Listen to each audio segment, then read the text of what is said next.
Next episode of Dungeons and Durgans. On the last episode of Dungeons and Durgans, the adventuring party found themselves traveling through the dwarven city of Colrite. They continue to investigate the mysteries that are plaguing the dwarven cities, and have decided that the cause is not here in Colrite, but instead towards the Crystal Heart. The group then set out to find ways to get out of the city, and they ended up finding the Tunnel Diggers, a group of dwarven tunnel diggers, that were willing for a sum of gold to quietly and anonymously dig them a tunnel to outside of the gate heading towards the Crystal Heart. We pick up with the adventuring party waking up the morning before they leave, inside of the inn. The girls have already prepped breakfast and have met you downstairs, sending you off on your merry way. Sindrel is here, and he looks different than the last time you saw him. A little bulkier underneath the robes, and he's got a two-handed greatsword on his back. As so he is sitting, armor on? Yeah, he's got armor on underneath his robes. How many days has it been? You guys have been in the city for a total of 4 days. Does that mean Isn't I can your- go pick isn't up my her sword? on them? Yeah. Yes.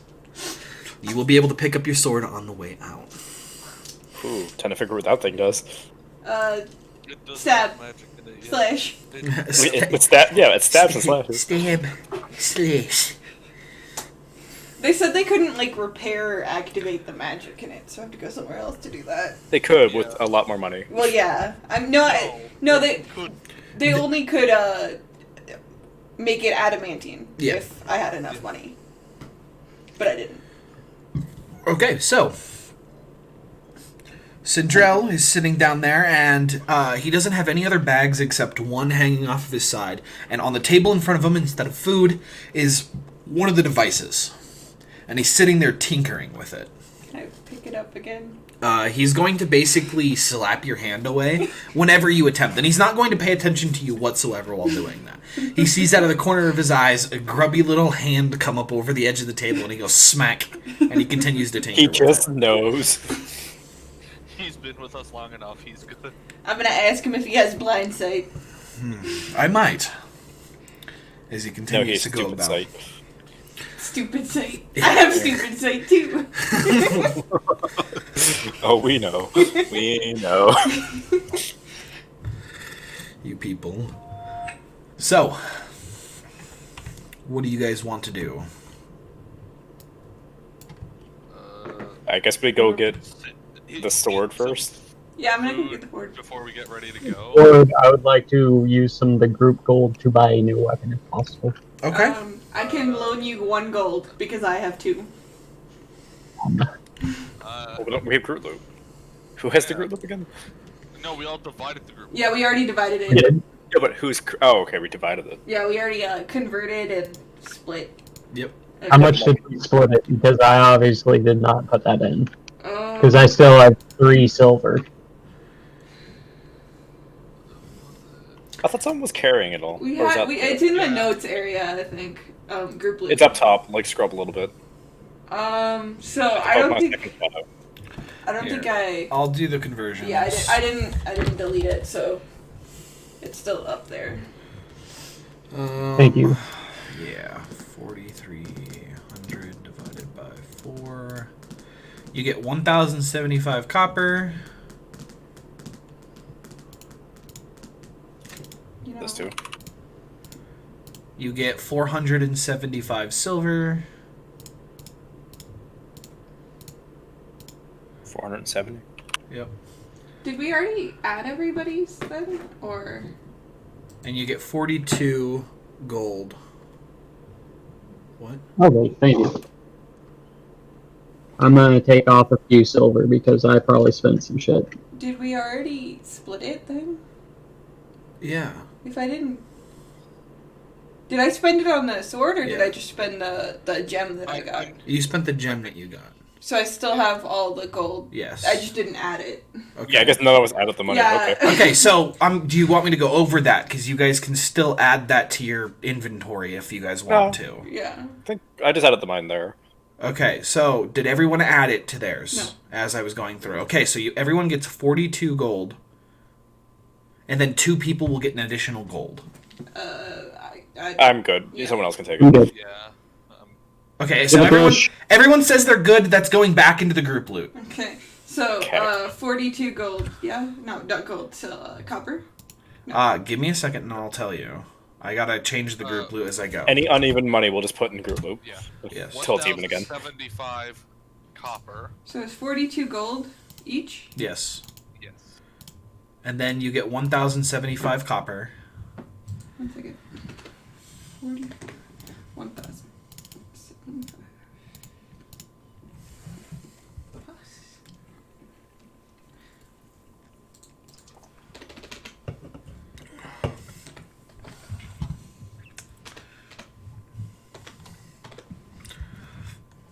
Okay, how much silver? 475. Everyone in the party has a potion of healing. Yeah, I already have that. I have several. And you have 1 scroll of bless, 1 scroll of sleep, and 1 scroll of invisibility. Wait, yeah, who's carrying that stuff? The scrolls. I'll keep them. Okay. Can I, like, convert all the copper and silver to gold? You will have the ability here in the city if you so choose. Okay. Do I have to, like, roleplay going to the No. bank or Here, whatever? do you want me to Just... do it for you? No, I'm fine, I can do it. You get 107.5 copper or silver from the conversion of copper. You know, there's a much easier way of doing it. You put in your copper, you divide by 10, and then plus the silver, divide by 10, and that's how much gold you have. I know, that's 107.5 silver. You do you. So, I think we finally leave it as loose. you guys have all of the inventory and all of the group loot split between you. What would you guys like to do before leaving the city? I'll go with Jenny to get her sword. Okay. I mean, the tunnel diggers is right next to where we got to pick up the sword. So. Is it? Yeah. Yeah, it's close by. It's in the same Well, I'll section. shovel down some breakfast. Yeah, Okay. I'm gonna sit and eat breakfast. I'll shovel down some of your breakfast, too. No. I'm going to go have some weapons. Okay. So before you guys leave for the morning, Reza is going to stop you. She's going to look at each of you and be like, be careful, and you will meet a new friend along the way. Friend? Friend. And she's going to go ahead and take her leave. To where? She's going upstairs. And then Elizabeth's going to sit there and just shovel down an extra plate of food, as Elizabeth normally does every morning. Oh look, we have a prophecy. Yeah, but this one's good. They're all good. Yeah, not really. I don't trust you, Forrest. No, we I don't. don't trust you. It's not all prophecies are good. Yeah, but this one's just you'll meet a friend. Like, A friend that tries to kill you. Ha ha! that's with most of my friends. Yeah, you're right. Yeah, are they even friends if they don't try and kill you? Yeah, I know. Right? Okay, so Kill you or sell you. whatever. Zap, you have taken your leave before the rest of the party as you've rushed ahead to attempt to buy something new. You've been spending time recently crafting a mask to hide your appearance and race from those. Goblinness. Yeah, your goblin The features. racist people. Racist pieces of shit. Why do you have to put a mask on? So you've been making these masks for quite a hot minute, and in doing so have bestowed strange abilities, which has inspired you to test out a couple of theories. Are the masks made of wood or like paper mache or Depends on the mask. plastic, metal? Depends on the mask. Ah. Each mask is made of something different. I'm getting a good Crash Bandicoot feeling to this. Yeah, it's basically that. But they were made out of wood. Yeah, he was made out of wood. Magic wood. Yeah. And I'm made of the wood too. So, you find your way back to the trading district, Zap. And the only place that you so far know about that will sell weapons is somewhere the rest of the party has already set their sights on for the day. He wouldn't know that though. He wasn't with us when we went to go do the sword. Well, he knows that you guys were looking for the I'm able to blacksmith. stay fair and loyal. Damn it, I'm a thief. I have, what is it? City secrets. But Are you looking for the black market? I mean, not Hello, that sir. I cool, would like to look for the black market. Do you know where it is? right? Oh yeah, it's just around the corner. Pretty much, I'm gonna just try to find a shop that sells weapons, mainly. So, Okay. It doesn't take you very long. Upon entering the trade district, there is a semi-rundown building with a sign half hanging off of its chains, with the windows boarded up, and you can hear from inside the building 3 hammers methodically beating. Oh, they're all working. Yes, they are. approach the door, peer in, see if I can, I don't know, see if there's anything inside. Yes, you do see 3 dwarves currently surrounding a very large anvil in the middle of the room, and all 3 of them are basically taking turns swinging their hammers in different ways at what appears to be a large battle axe on the anvil in front of them. But it is not a battle axe. It only appears to be one. You don't say. And they're more focused on what they're doing at the moment than someone entering the doorway of their shop. Hello, I'm looking to buy some weapons. They're still working away. Okay, then. Are y'all the only people that are rude in here, or are there some other ones in this shop too? I will be with you in a minute. And they're gonna continue beating their hammers. Phrasing. I said that for a reason. Give them 5 minutes. If they don't fucking come out, then walk away. Okay. Your party doesn't take very long to show up, and before the 5 minutes has elapsed, they are now standing next to you.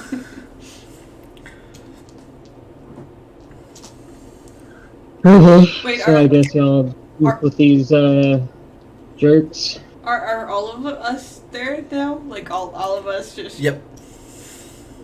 The squad rolls. The squad rolls up. Even Cinderella's here. And the 2 girls. No, the girls are back at the inn. And about a minute or 2 after your party shows up, the youngest of the dwarves inside walks out, rubs his face with a wet cloth, and it seems to make his face dirtier rather than cleaning it off. Yes. Aye, welcome back. I expect you're looking for your sword. Gimme. Ah, yes, I see. Ah, let me get it. And you said you wanted something, looking back towards the goblin. Yes, sir. I'm trying to buy a great axe of sorts. He looks at you a bit concerned. Looks at table. That will do. The huge one that's like 4 times your size. He's gonna... Yeah, I put on the mask that I made. Yeah, you can go ahead and put on the mask you made. And immediately the look on his face goes from confusion to kind of like grudging respect. And he goes, I think I've got something you might be able to handle. Let us see. Take the mask off. Look at him. He's already turned around and walked back into the building. I have a question. Would a great axe for a tiny goblin be like a throwing axe for everyone else? I'm assuming everyone. So he's not considered a small creature when it comes to wielding weapons. So he's gonna get a dwarf-sized great axe. Yeah. Yeah. So just an axe. He's just gonna get Doesn't an do the axe. same damage. Like me or Bailey will pick it up and it's like, ah, nice. Let me go chop some wood. And I'm going to buy a few spears.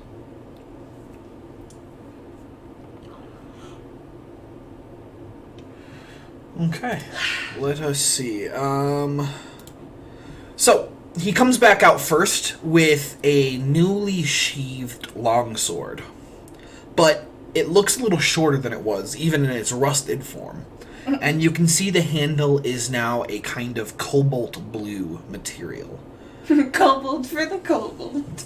He's going to go, He draws the blade, and he looks at it, like, fondly. He's like, such a good blade. Such an upsetting thing that you weren't able to pay for the adamantium upgrade for it, but... Come back when you're ready. I also did something special just for you, since you're a friend of Sindrel. He sheathes the blade with a nice sink! Kind of like it clicks against the sheath with the handle.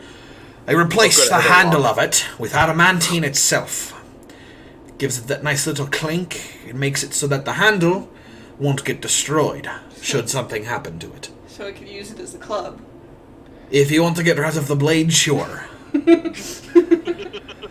I didn't know how to balance it properly, because I'm not a wee lad anymore. But I used my son for that one. And, I did my best. He's a little stockier than you are, as most dwarves are. And he's going to go ahead and hand you the blade. Mm-hmm.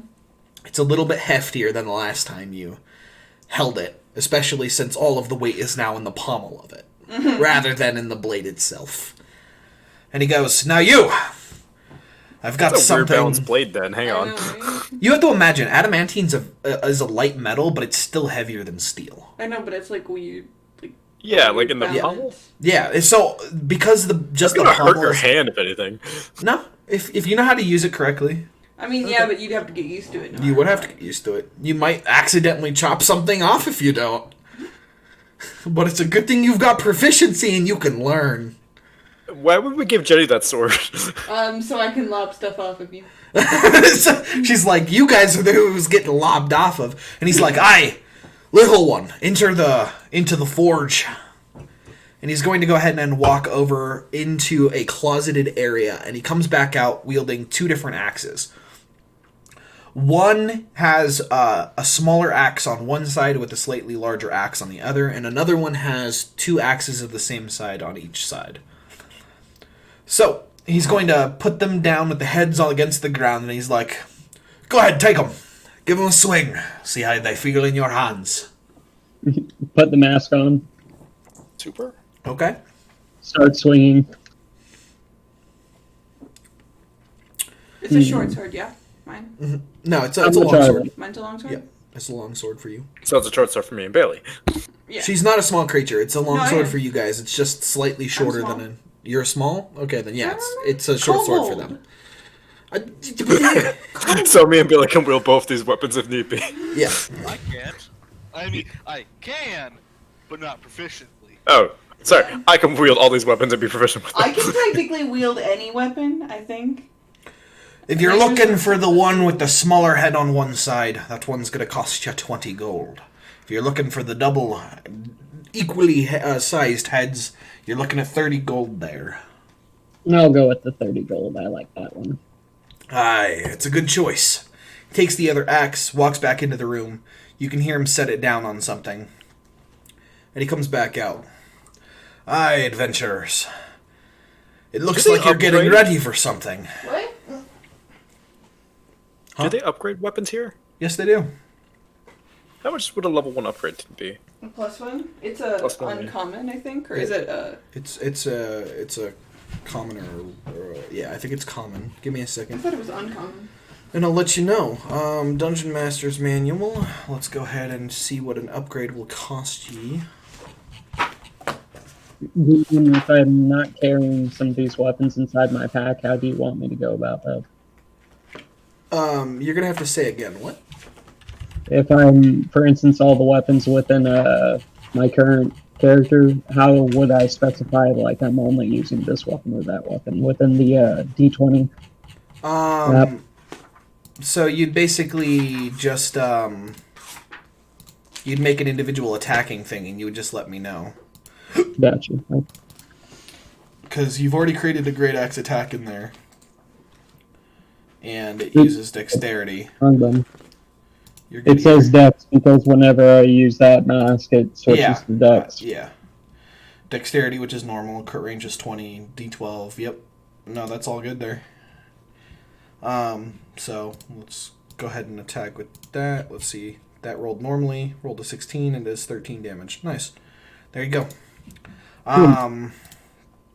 So as I was going through the book to figure out how much a +1 weapon would be, which is going to be down in W's.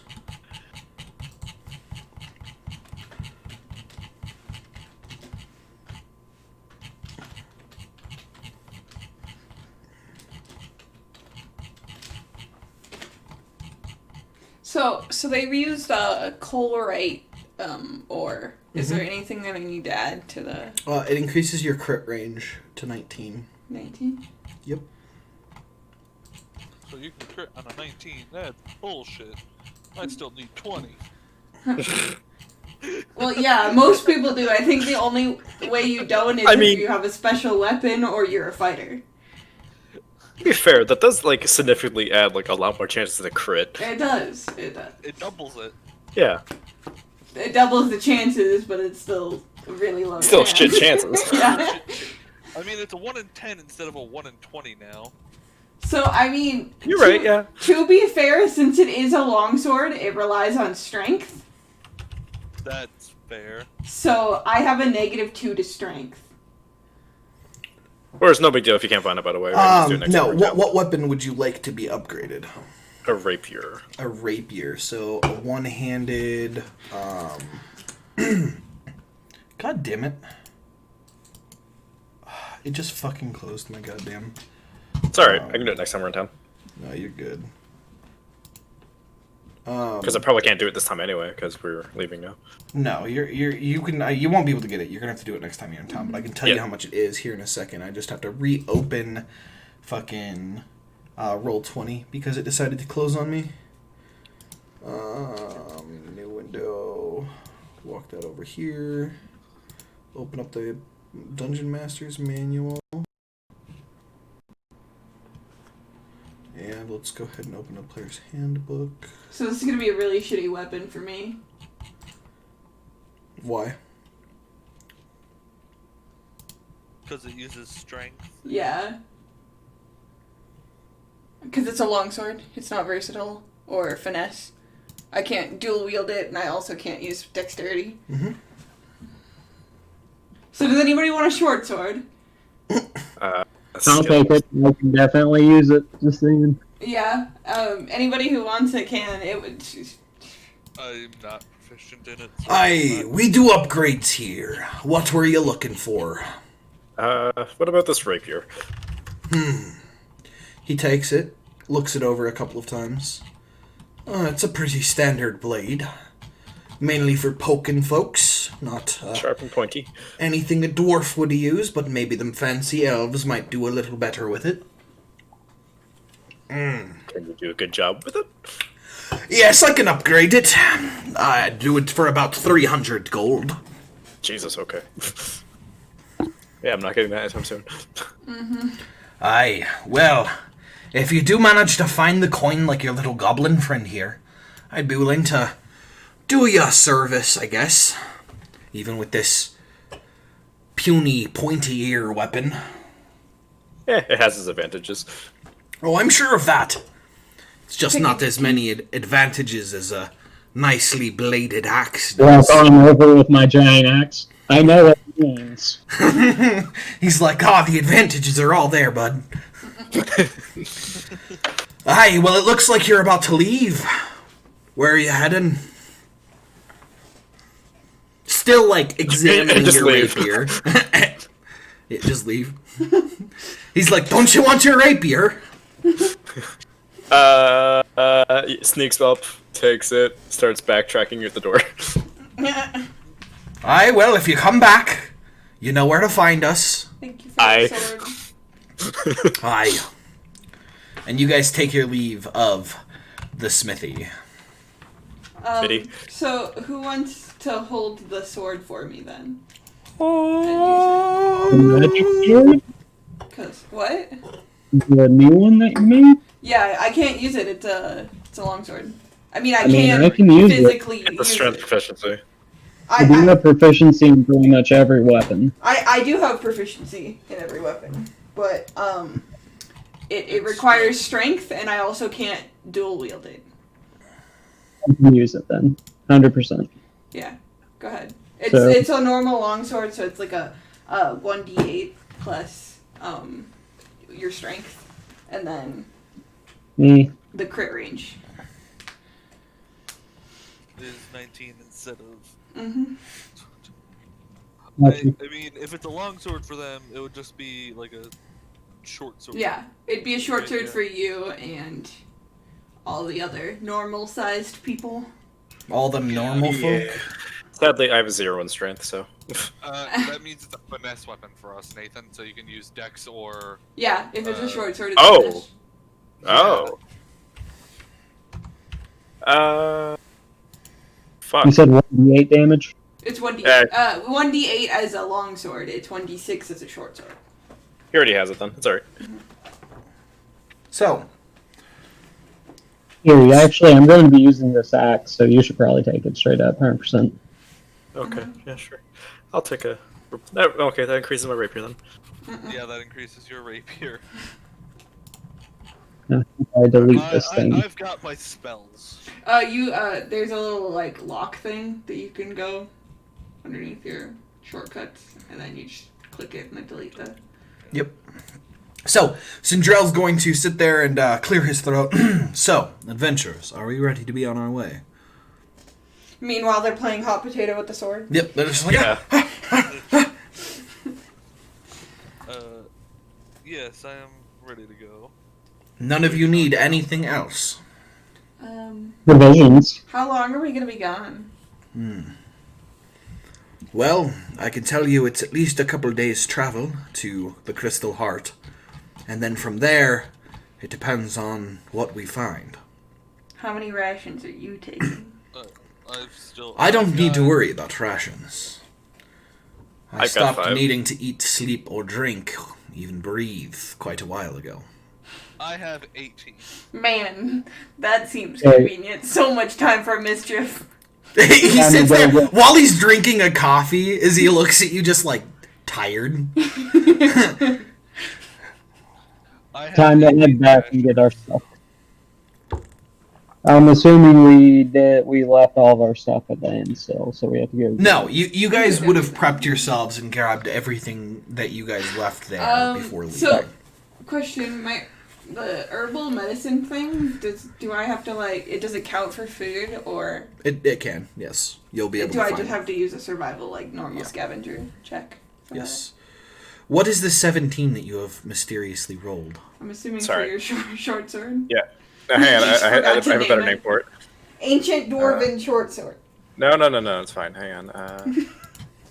Shit, hang on. Fuck, I'm reading the wrong one. Ish's sword. Ish's sword? It's a sword. Ish. Bish's Ish. sword.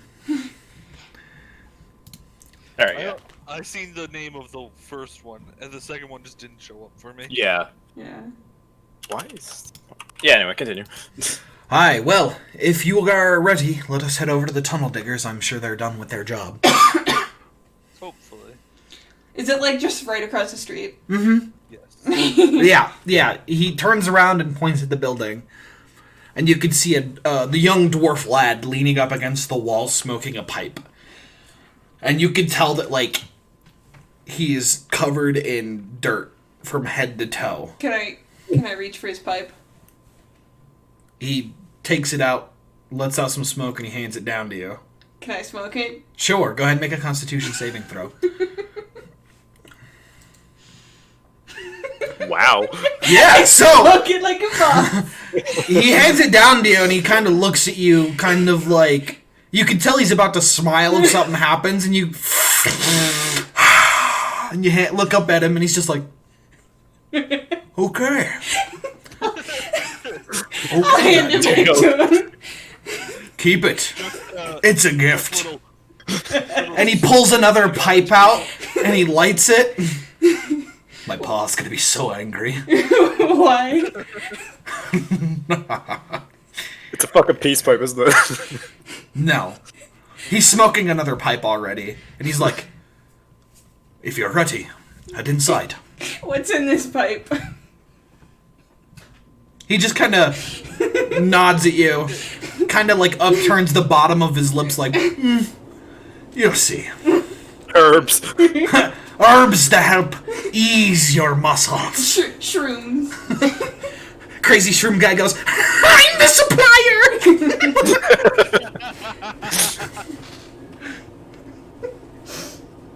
Do I have to keep rolling if I take another? No.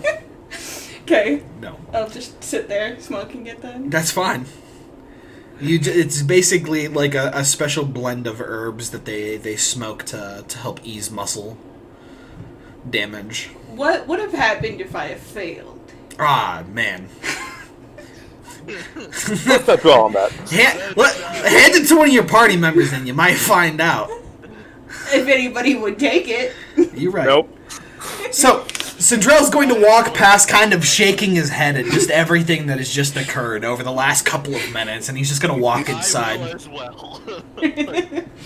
I'm starting to get sick of this party.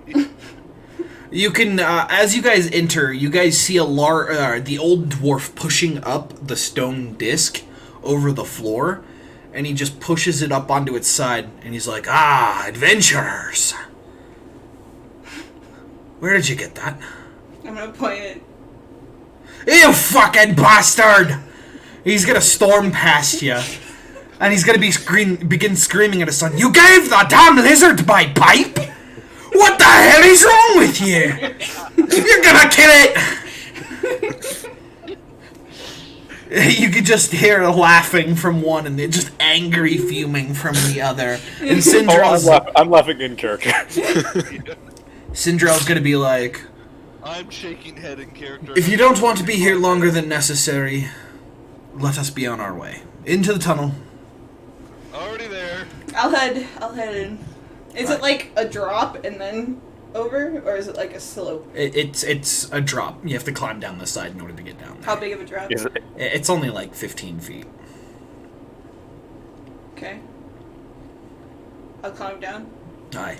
Just tempted to just swan dive. Just ragdoll it in. Lands on Bailey. Yeah. The older dwarf's gonna walk back in and address Sindrell. He's like, let your party know that, there is a door at the end that is magically enchanted to open up when one of you says one phrase word. Choose the phrase word and you'll be able to say the phrase again and re-enter the city when you're ready. Yes, it was Blizzard. We had it as. Aye, well, I'm gonna go ahead and cover up this end of the tunnel and make sure that nobody notices. But when you're ready to come back, just knock a couple times on the floor and I'll break it back open. Off you go. From the bottom, I say, thank you again, and start walking down the tunnel. I'm gonna yell back, thanks for the pipe. Oh, you're welcome, little lizard, and, I wouldn't recommend smoking all of it. Damned thing's gonna die. As he walks off, shaking his head. If only we'd be so lucky. If only we were so lucky. Alright, so... Can I, like, save it for later, or, Yeah. like... You can go ahead and put it out and save it for later. Okay. Weirdo. So, you guys begin to head through this tunnel, walking. It takes you a few hours, but you find yourself at the end of the tunnel with a strange door-shaped outline in the wall. It doesn't look like there's a door actually carved. It just looks like somebody had attempted to start carving a door and then just left Like it. the etching of the... Yeah, it's an etching of an outline of a door. No handles, and there's a strange inscription carved into the stone that says, "Speak your word." Lizards. The magic starts to take hold, and the outline of the door kind of deepens as the stone seems to carve itself an actual door that slowly slides into the ground, revealing a tunnel before you. You can see that there is natural or unnatural light. There's two giant braziers in front of two very large stone doors off to your right, and a tunnel leading further into the mountains to your left. So the two doors are the doors that we were trying to get past. Yes. Okay. So not that way. Not that way, guys. You don't say. Thank you. Like to be of help.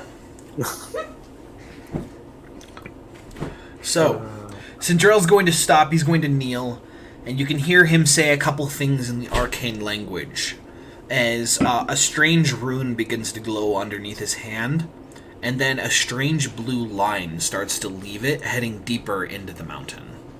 So, is the door noticeable from this side then? Yeah, you can see it. Like, no, I mean like the door that we just came through. No, once all of you have passed through it, it silently closed itself, and there's nothing there. But the Oh no, it's What if I regular. say lizards again? you said lizards, and the door opens. Does it have a distance Let's just. that I need? I'm just gonna put my hand over her mouth. If it hears the words, so if the sound reaches the door, it'll open. Okay. So I was just wondering if I needed to mark the spot. Okay. So that we needed to be. So, the blue line begins to head deeper into the mountains, and he's like, well, it looks like I was correct. It isn't in the city. It's heading towards the Crystal Heart. What's that blue line? That is a finding spell. Clairvoyancy. And he looks up, his eyes glowing. Is it like an actual line, like in the air, or is it like on the ground? It's on the ground. Can I like touch it? Yeah, your hand passes right through this line. He has a HUD. So it's like a laser. Yeah. Except it's smoky. It's a smoky laser. Smoky laser. It's a rave. He's like, aye, well, I'm going to be casting a spell most of the time while we're traveling, and I will need you guys to do what you are here to do. Kill things. Yeah, kill things and protect you. Or I will salute very sloppily. He's just kind of nod at you and usher you guys forward as you guys begin to head deeper into the mountain. Is he literally like pushing us all in front of him to like meet shield? Probably. He's like, meat shield me, boys! One on each side. What? Did the girls stay behind? Yes, they did. So, it isn't very long before the tunnels become not carved stone, but begin to branch off into roughly carved, Like natural caves? and then it becomes natural. And you can see up ahead with your guys' vision. I believe you guys could see. Yep. I think we all have Yeah. 60. Dark vision. Yeah. I could see this guy and the helper of this guy. I can see technically all of them because I think this guy's illuminating light for me. Oh, there's a third guy. He is. I only see the guy. He is not illuminating light for you. What? He has dark vision. What? It has dark vision. It has. I know, but like. Yes, you can see through it. Yeah. What? If you can see through it, why do you think you can see That's through my it? snake. It is your snake. Okay. So, you guys hear some gruff voices up ahead. Come here, little thing. We're hungry. You can hear the gruff voices of dwarves up ahead. Who speaks Dwarvish, actually? Nobody. Nobody. Nobody. Okay, you guys hear something being said in Dwarvish. I'm Up gonna ahead. look to our wizard, ask him if he knows what they said. He looks over and he's like, they're looking to eat something. I'm going to sneak up there and see what's going on. Put my assassin mask. Tell everybody to be quiet and let me sneak up on them. Okay. Find out what they're doing. Quiet, you say. Okay. So, Can I take my time to just not 20 this? yeah, 20 you takes 10 yeah, so you can go ahead, but I'm going to make you roll for it. I don't think you have the time to Yeah. prep something like that. Oof. Yeah, you are technically hidden. Okay, approach. What are they doing? What are they talking to? Can I see anything from here? If you're able to see this creature up here, then yes. If not, Well, then there are 3 dwarves that are currently looking off into a tunnel that branches left. What you can I see the creature or not? What is it? You're not close enough. Okay. You can make out barely the shape of what appears to be greenish gray stone coiled up on itself. and the dwarves have got their axes out, and they're like, one hand's outstretched with their axes are in their hand, and they're slowly trying to circle something. They're like, Okay. so they're going to continue talking in Dwarvish. None of you that understand. So I'm gonna approach back. Say they're attacking what looks to be a snake or some type of greenish goo on the wall. I can't tell.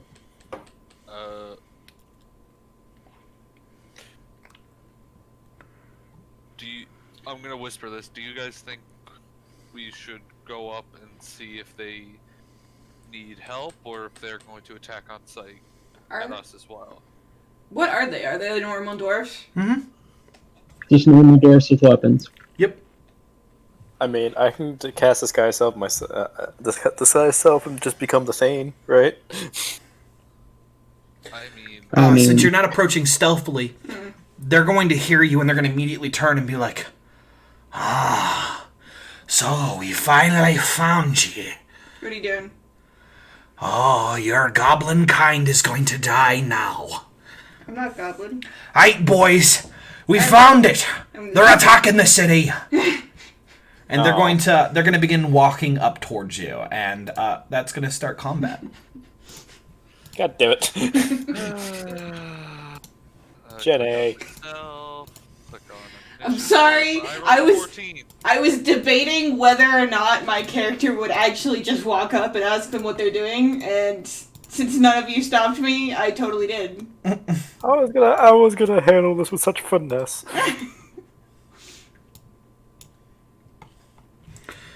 Right. Okay, who has more dexterity, you or me?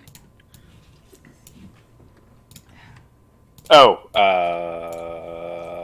probably you. I have I have a +1. I have a +3, so yeah, I'm first. Yeah. Alright, let me go ahead and get the initiatives situated, and the giant snake also needs to roll initiative. Are you rolling because it's technically not my snake yet? Yep. Alright. So, Zap, you can see that the dwarves have turned towards your kobold ally and have drawn their weapons and are like, "All of you goblins and orcs are gonna die for taking our city from us." They're obviously insane. Okay.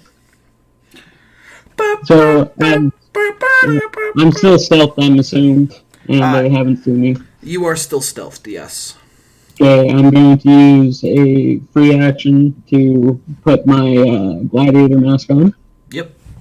Take my battle axe out. Yep. And stealth my happy ass over here. Gotcha.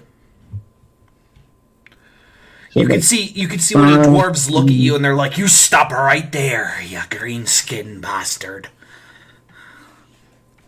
throw my axe at him. Your battle axe? Yes. fucking yeet.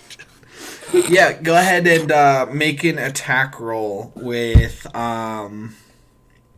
because it's a thrown weapon and because it's not A light. throwing weapon? It's not a light weapon.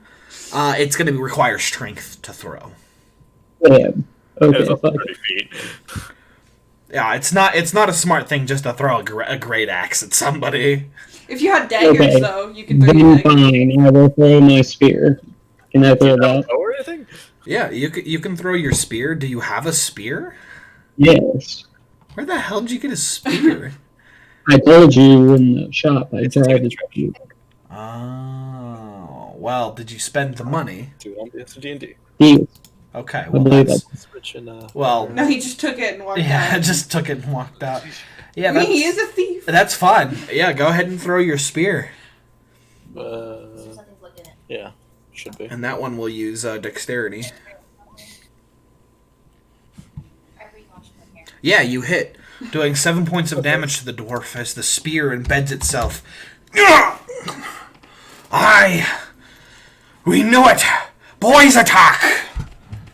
And the snake is going to go ahead and go, and it's going to come up behind this dwarf here and make a bite attack. Chomp, chomp. It's going to miss. and is going to be Garnet. I'm gonna 5, 10, 15, 20, 25, 30. Move up 4 or 3. right here I think so. and yell out, "We are with Sindrel. We don't mean you any harm." Aye, you green-skinned bastards! How do you know that name? They're obviously insane, I whisper back. I don't think they're insane. I think they're just under a spell. So, if he's gonna look at me like that, I am going to cast Sleep on that one. Okay.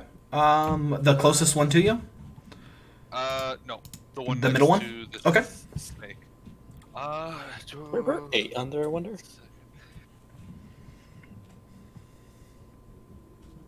Oh, wait, no. And I'm actually Oh, wait, no. going to twin the spell with meta magic.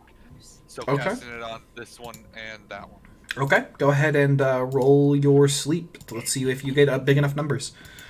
Yeah. So for the first one, Yep. You can tell that the spell has no effect on him. Your dark magic will not work on us. and then I guess the second one, or would that be for both? That's just 18 hit points you can spread between them. That's it's not if enough. If you twin it, then... It doesn't. Yeah. Both spells are separate. So I gotta reroll the second one. Yeah. Yep. Okay. Yeah. Okay. So yeah, there's the second one. The second one doesn't take a hold either. Jesus. Well, haha. 5d8 isn't actually that much, I suppose.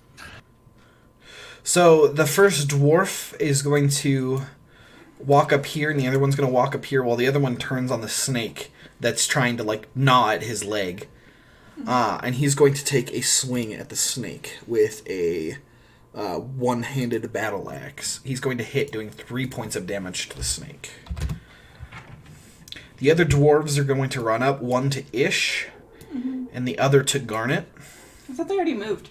They walked forward a little bit, trying to gauge what you guys are going to do as they approach, and then they just come charging at you.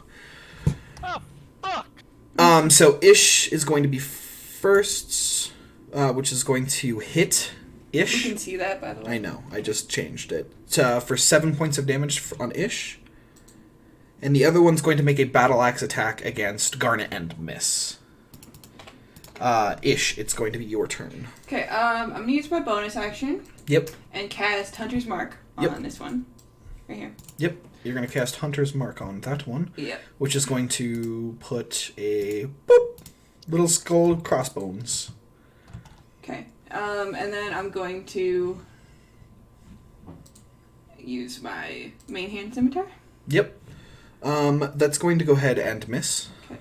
I'm gonna use my offhand scimitar. Yep, that's also going to miss. Okay. Alright, next is going to go ahead and be on Dariel. Okay. I'm gonna use my bonus action to play my friends a lovely inspiration song. Giving them 3 you guys bardic inspiration. Yep. All of you will have Bardic Inspiration to It's a use. D6, yeah. Yep. There, if Oh. you need it. Yeah. Mhm. Where would we put that in our thing? Would that just be inspiration or Gotta no? remember it. Yeah, just I gotta guess. remember it. Yeah, for now. And it's for 10 minutes. So basically Yeah. after this combat ends. It goes away. And I'll call the one that's attacking Ish a bitch. Okay. You use Vicious Mockery on the one that Ish is attacking. You weave it into the It's gonna song make a for Wisdom Bardic saving Inspiration. throw. Yes, It's going to fail, taking 3 points of damage and a disadvantage on its next attack. Haha! I string a lovely song and then call the guy a bitch in the same verse. You calling him a bitch inspired the rest of us. Yes, there you go. I like There that. you go. Alright. Next is going to go ahead and be Zap. Okay. So I am going to use a cunning action, which Yep. gives me a ability to dash. Yep. I think dash is what? Sorry, I have to understand that one more time. It's just a normal run, yeah? Yeah, so you'll be able to take your full movement speed. Is this behind him where he can't see me? I don't know right there. Right there. Yes, but if you run within range of him, he's going to get an opportunity. You'd have to attack go from against you. No, I'd go. Yeah, so around the outside. Okay, but yeah, that would be technically flanking him, so you would get advantage. I want to stealth and then hit him with my battle axe. You won't be able to stealth an attack in the same round since you used cunning action to use a dash action. Correct. Okay, so I'm gonna just swing my battle axe behind at him. Okay, you have advantage. Climbers with advantage. How do I roll with advantage one more time? I switch it to advantage and then click it. Yep. We'll be using Fury of the Small. You're also using Fury of the Small Eye. Okay. That's going to hit for... you also do sneak attack damage with this one as well. So you're going to do 8 points of damage with Fury of the Small plus the attack on the Great Axe plus sneak attack. Which is going to be 3. Yep. Ah, you green-skinned bastards are sneaky. The only green one here is him. The snake is going to go ahead and go. It's going to make a bite attack against the dwarf in front of it. He's going to hit, doing a total of 6 points of damage.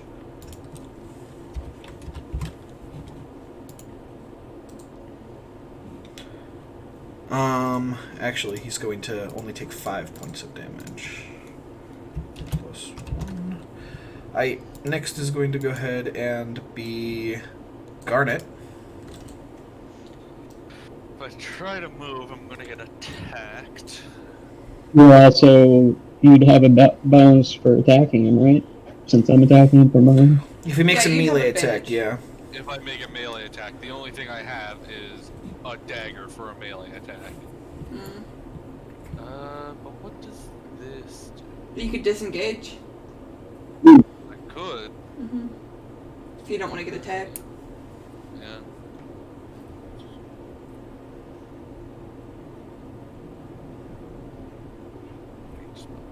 It's a ranged spell. I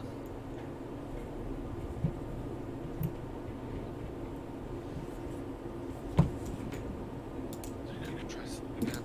No. I am actually going to use a new spell. What does this? I feel like they're not very wise. I'm going to cast Hold Person on the one by Ish. Okay. So they have to make a Wisdom saving throw. Post the spell. Concentration up to 1 minute. Choose a humanoid you can see within range. Wisdom saving throw. Be paralyzed. Yep. Let's go ahead and make a wisdom. It's not a wisdom saving throw. It's going to fail. And he's going to become paralyzed. Paralyzed. If it's paralyzed, can I technically coup de grace? No. No. You do get advantage on it, though. Yes. So it does get a disadvantage on that save as well because of the Yeah. disadvantage, but it already failed. So Mm-hmm. Why is it? So, Vicious Mockery is just against the next attack, not Yeah. Anything. So it still wait, has no, that. is it? It's only against its... No, it has a disadvantage I'll on remake its it. next roll. I thought it was. We'll see. What? Why is that not working? Vicious Mockery... On the next attack roll, it makes Attack before the end roll, of its okay. next turn. That's what I thought. Next is going to be the Dwarf Warriors. The Dwarf Warrior attacking the snake is going to make a Battle Axe attack. It's going to miss. It's going to make a Shield Bash attack. It's going to hit, doing 6 bludgeoning damage. To the snake? Yep. And the snake is now bloodied. No, Snaky! Then it is going to be the other 2 dwarves. The other dwarf is going to repeat its wisdom saving throw, possibly? Yes. Yep. On the end of its At turns. the end. So it has a chance to break free, basically. Yep. Yes. He's going to succeed breaking free of it at the end of his turn, but he's not going to be able to do anything this turn. The other dwarf is going to make a battle axe attack against Garnet in front of him. He's going to crit for 9 points of damage. Okay. That's... Let's go there.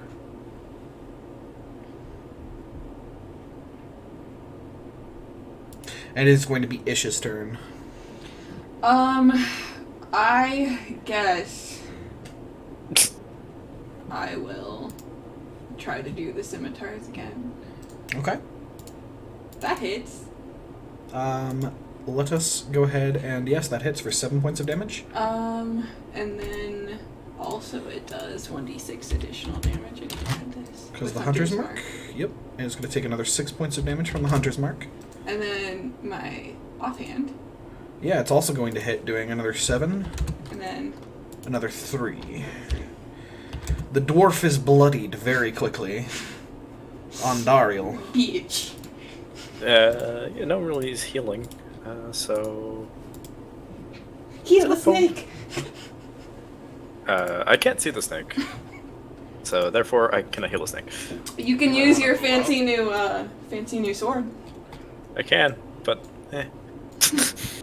Move up right there.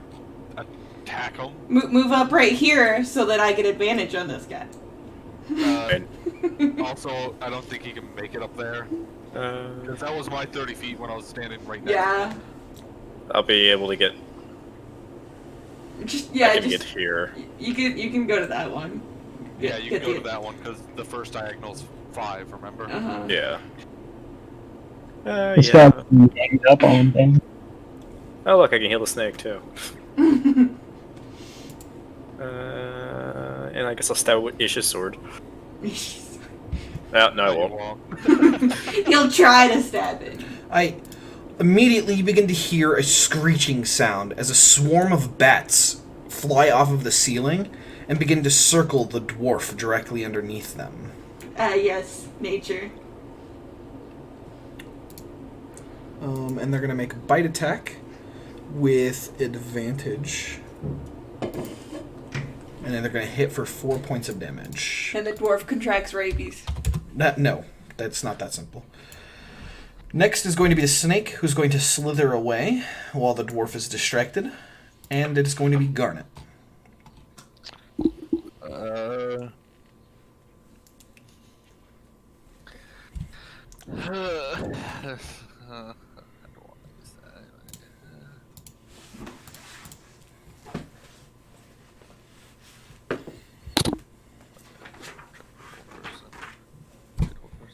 I am going to cast Chromatic Orb, winning the spell, Okay. because it only targets one person. I'm going to target the dwarf in front of me and the dwarf farther away.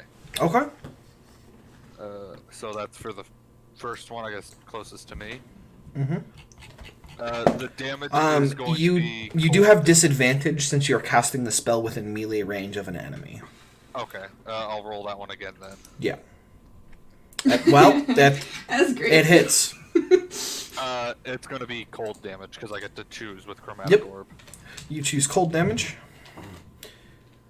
Wow. It does 20 points of damage.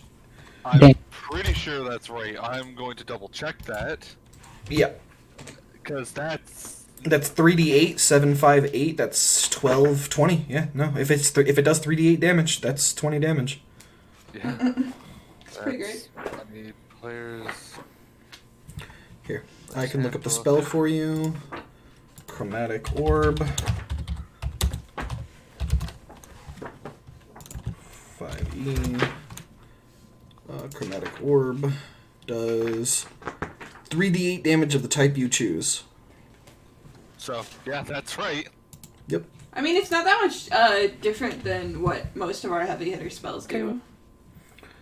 That's Yeah, a the first level spell. the orb smashes into Yeah. the dwarf's chest, knocking him to the ground instantly, covering him with ice. He's barely hanging on to consciousness as he curses you in Dwarven. And since it's I twinned the spell, Yep. I can post that for you. Just... Yep. When you cast a spell that targets only one creature doesn't have a range, you can spend a number of sorcery points equal to the spell's level to target a second creature in range with the same spell.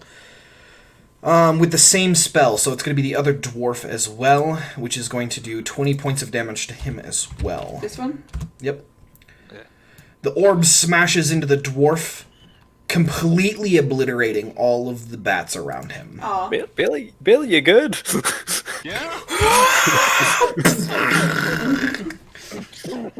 Got it. Keep you alive. The dwarf I got stupid. The dwarf with ice now covering his back as he turns around, and you can see bloodlust in his eyes. Who threw the damn thing at me? Me, Yeah, green. Me. I'm gonna do the little finger thing, like, hi! No, put at me so I get an opportunity attack. 5, 10, 15, Nathan, 20. you'll get an opportunity attack if he goes to hit me as well. He's gonna run up behind No, he has to hit Zap, the third one. and he's going to make Oh. a battle axe attack against Zap. He's going to... Zap, what is your AC? 16 with the mask. How much? 16 with the mask. 16? Damn. That's gonna miss, and then he's going to make a shield bash attack. We don't need tanks. We have like 3 half tanks. Yeah, and he's gonna miss with all of his attacks. I'll have AoE healing soon too, so... The dwarf is gonna lose consciousness in front of you. That 1 HP cool. one. And the other one's going to attack Ish with a battle axe attack, hitting for 7 points of damage. Disadvantage. It still has it. It That's does his not next- until the end of its next turn, which it had already passed the that's turn. right, yeah. And then it's going to make a shield bash Hit for attack how against much? you. It hit for 7 with the axe, and then it's going to shield bash you for 5. Make a strength saving throw. Why? You're making me useless. It's okay. That means I'm useful now. I get the heal. You are knocked prone. Yeah, and I'm bloodied. What's my best healing spell? Boop. Next is going to be Ish. Second level healing. So it word. takes half movement to Yep. get up. Oh yeah, that's I'll the thing I just can do. get Huh. up then. Okay. Yeah. You stand. Okay. Shit, I didn't mean to do that. Yeah, you're going to miss. Miss. Okay. Damn, so they're 17. Ondariel.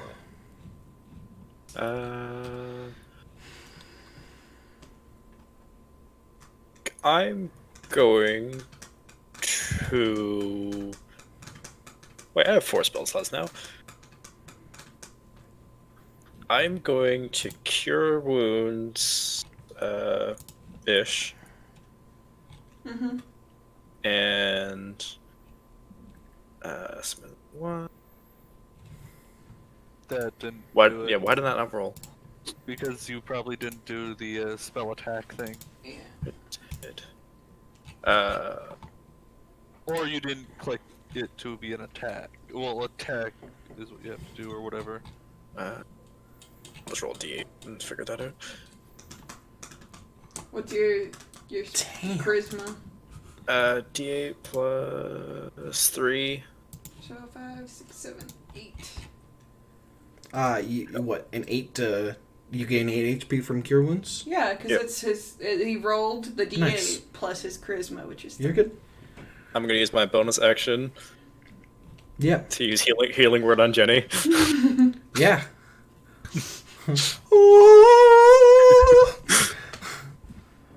There we go. Healing word also gets your bonus, doesn't it? Yeah, that's what I just said. Oh. Zap, it's your turn. Okay, so I am going to use... Where's that? Nimble Escape. You can take a disengage or hide action as a bonus action on each of your turns. Okay. I mean, you can attack first, then disengage. Well, I'm going to attack the dwarf over by Ish. Yeah. Oh, okay. Yeah, I think the other one's got a bit of bloodlust for me. Mm-hmm. After seeing... Well, not seeing his Is but seeing his friend killed to the touch. that a flank, or do I need to go around over to here? You're gonna have to Yeah, go you- there in you order have to get advantage. Mm-hmm. And if I recall, I was right here. Yeah. Yep. 5, Yeah, you're good. You can get to there. 25. You can even go one further, but what's the point? But, Yeah, you can get to the other side of the dwarf and have advantage on your next Would this attack. be considered a sneak attack if I were to hide? It does. Yeah. You don't need to hide because you have advantage. You get sneak attack.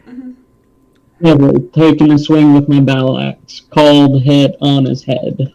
Yeah. You're just gonna get a regular roll then. Okay. And battle axe. But it does crit if you hit. Like. Yep. Does crit damage. Yeah, that's gonna hit, and you're going to basically plunge your axe into his head, completely killing the dwarf. Ish! 5, 10, 20, 25, 30. The snake's going to come slithering back up, and it's going to come up and bite down on the dwarf's head, doing 5 points of damage to him. And the dwarf begins to scream and shake as the snake's, like, starting to consume the dwarf. Oh, good lord. Cool. One of them's unconscious. One of them's unconscious, and the other one's currently being consumed-ish. Can I, like, coup de grace? Yeah. Do I need to do anything for Nope. it? I think you just skipped Bailey's turn. Yeah, you just skipped my turn. Oh, yeah, sorry. Garnet. Yes. Yeah, it's your turn, sorry. You can coup de grace him. You can coup de grace if you so desire. I mean, I was just gonna roast the dwarf a little for our snake friend now. You're good. I mean, Yeah, firebolt. but I want to call him a bitch to death. You can call the guy with like 1 HP a bitch, even though he's sleeping. Yeah. Would that be an advantage or just make it straight attack? You'll have advantage. Keep one of them alive. Okay. Yeah, I want to keep one of them alive, Why? just to see. If We don't know this area. Maybe they know something. You hit. Yeah. Okay. You do 2 points of damage. He's still alive. It's screaming. Now is it my turn? It is your turn now. Now it's your turn. Now you can coup de grace him. I mean, if you want to keep one of them alive, probably the one with 1 HP is better, because the snake is currently swallowing the other one, so That's what I'm thinking. I'll just Yeah. stab the one that the snake is swallowing. Okay. And I get advantage? Yes, you do. Because, you know, for 1, the snake's next to it, and for 2... Yeah, you do 7 points of damage, killing the dwarf off. As the snake is now going to kind of like curl its body around the dwarf completely as it begins to swallow him. What? Kill it. What is that? I don't know. It is lizard with no legs. It's like a centipede with no legs. No, Nathan, no. Head back to Syndrome. I'm assuming that's it, or are we done with combat or not? Yeah, combat's over. Yeah, I'm gonna literally get the hell away from that gigantic thing that just ate the dwarf and head over to Syndrome. Okay. What Yeah, I'm like just happened? always keeping an eye on it, seeing what's gonna happen with the snake. But I want to go talk to Syndrome. Can I use my herbalism kit to, like, heal it? Yeah, you'd have to look for herbs. Is there, like, do I... Go ahead and make your survival check. You know how to do that. Post it for me in chat, and then I'll let you do that while I do some roleplay. Post the trait as well, so I know what I'm doing. Syndrell's going to be like, Are these the dwarves that have been going missing? These dwarves are guards. There's a small camp right around the corner. I assume this was their post, but something has afflicted their minds. It is strange that they thought we were greenskins. Their hated enemies are goblins and orcs. Yeah, I noticed they called that. Even when we said your name to try to stop the combat, they got angrier and asked us how we knew. We do have one alive, unconscious, but alive back there. If you can see if you can't fix his mind. No, I assume the same thing that is afflicting Colrite is afflicting them as well, and we must get to the source of it in order for me to fix this. Should we just... I was hoping you would have left the other ones alive, but you did what you had to do. I do not blame you. Leave this last one alive. I will restore him to health and keep him asleep until we return. Hopefully nothing will happen to him while we're gone. I will try to hide the outpost. It'll take a little bit of time. Bodies to the snake. Do as you see fit. I'm surprised you didn't kill everything, but adventurers do what adventurers do. We have some class. Okay, so Jenny, you made the intelligent nature check, DC 12. You made that on a success, collecting 1 ingredient. I need you to roll a 1d20.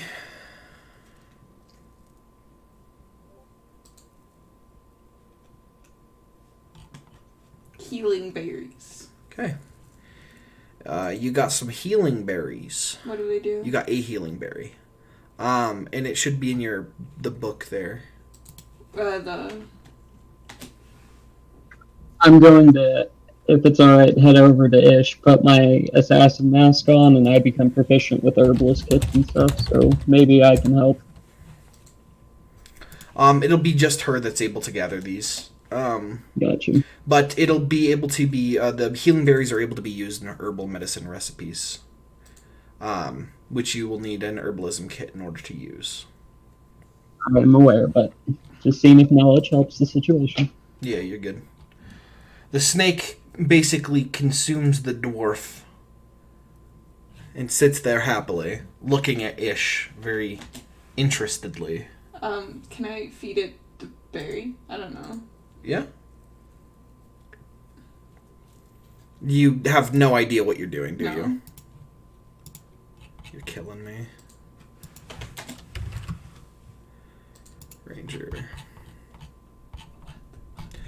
Okay, to make a healing poultice, you need alcohol, 1 healing berry, cloth, moss, and leaves.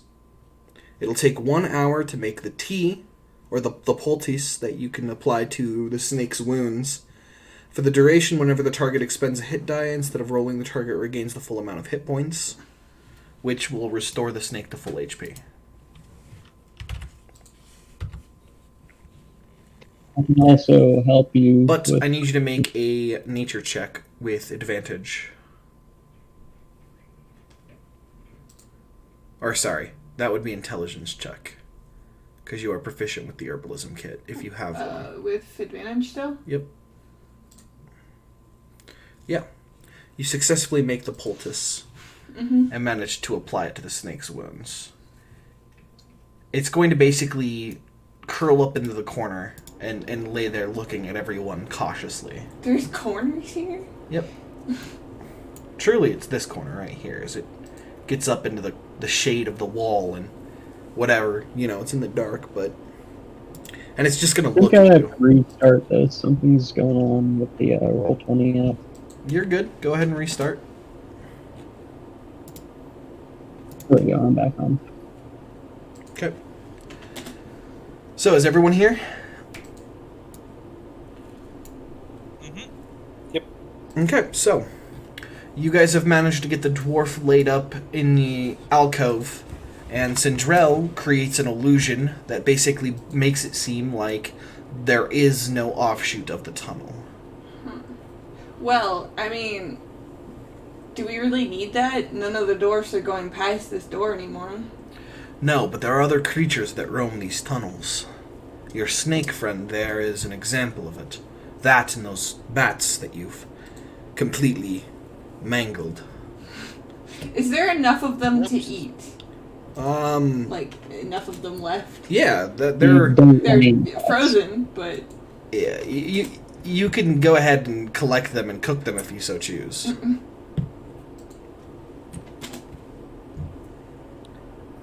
Bed soup, my favorite. Yes, COVID-19. Here we go, boys. I love the Chinese virus. Right? So, what would you guys like to do? Following Sindrell's leadings, pretty much. We're the... I do want to see if Sindrell can point out the way the dwarf encampment was, see if we can avoid that for right now. If these dwarves posted by the gate were affected, maybe that whole camp is affected, and I don't want to go in there right now. I think that was the whole camp. He points to this alcove. This here is the outpost. I'm going to go search and see if there's anything in there. Investigation. Yeah, go ahead and make an investigation check. Okay. Bring up my character sheet. Wonderful. Disguise self. What am I disguising you for? No, I'm just reading how long it lasts. Okay. Did you post it just to You read? don't have to... Yeah, I know, I didn't mean to. Okay. All you find are empty rations, empty water skins, and a few bedrolls, and some notes. Basically, their orders here at the outpost. Are they in Dwarvish, though? They are in Dwarvish. So none of us would know that. bring him over to Cinderella and see if he knows anything about him or what it says or if it holds significance. I mean, I can also do that, comprehend language, because he's focusing on the path, so if you want me to do that, to read them out loud. What? Cinderella goes, I can read something while I'm casting the spell. Do not worry about that. He looks at it. Don't worry about healing yourself. He's still kind of talking in the arcane language occasionally as a couple blips come out, but he's kind of like scanning the paper and he's like, this gives us a rough timeline of when this event occurred. These orders are from a little over a month ago. So they've been out here a month? Yes. How long are their normal, 1 week.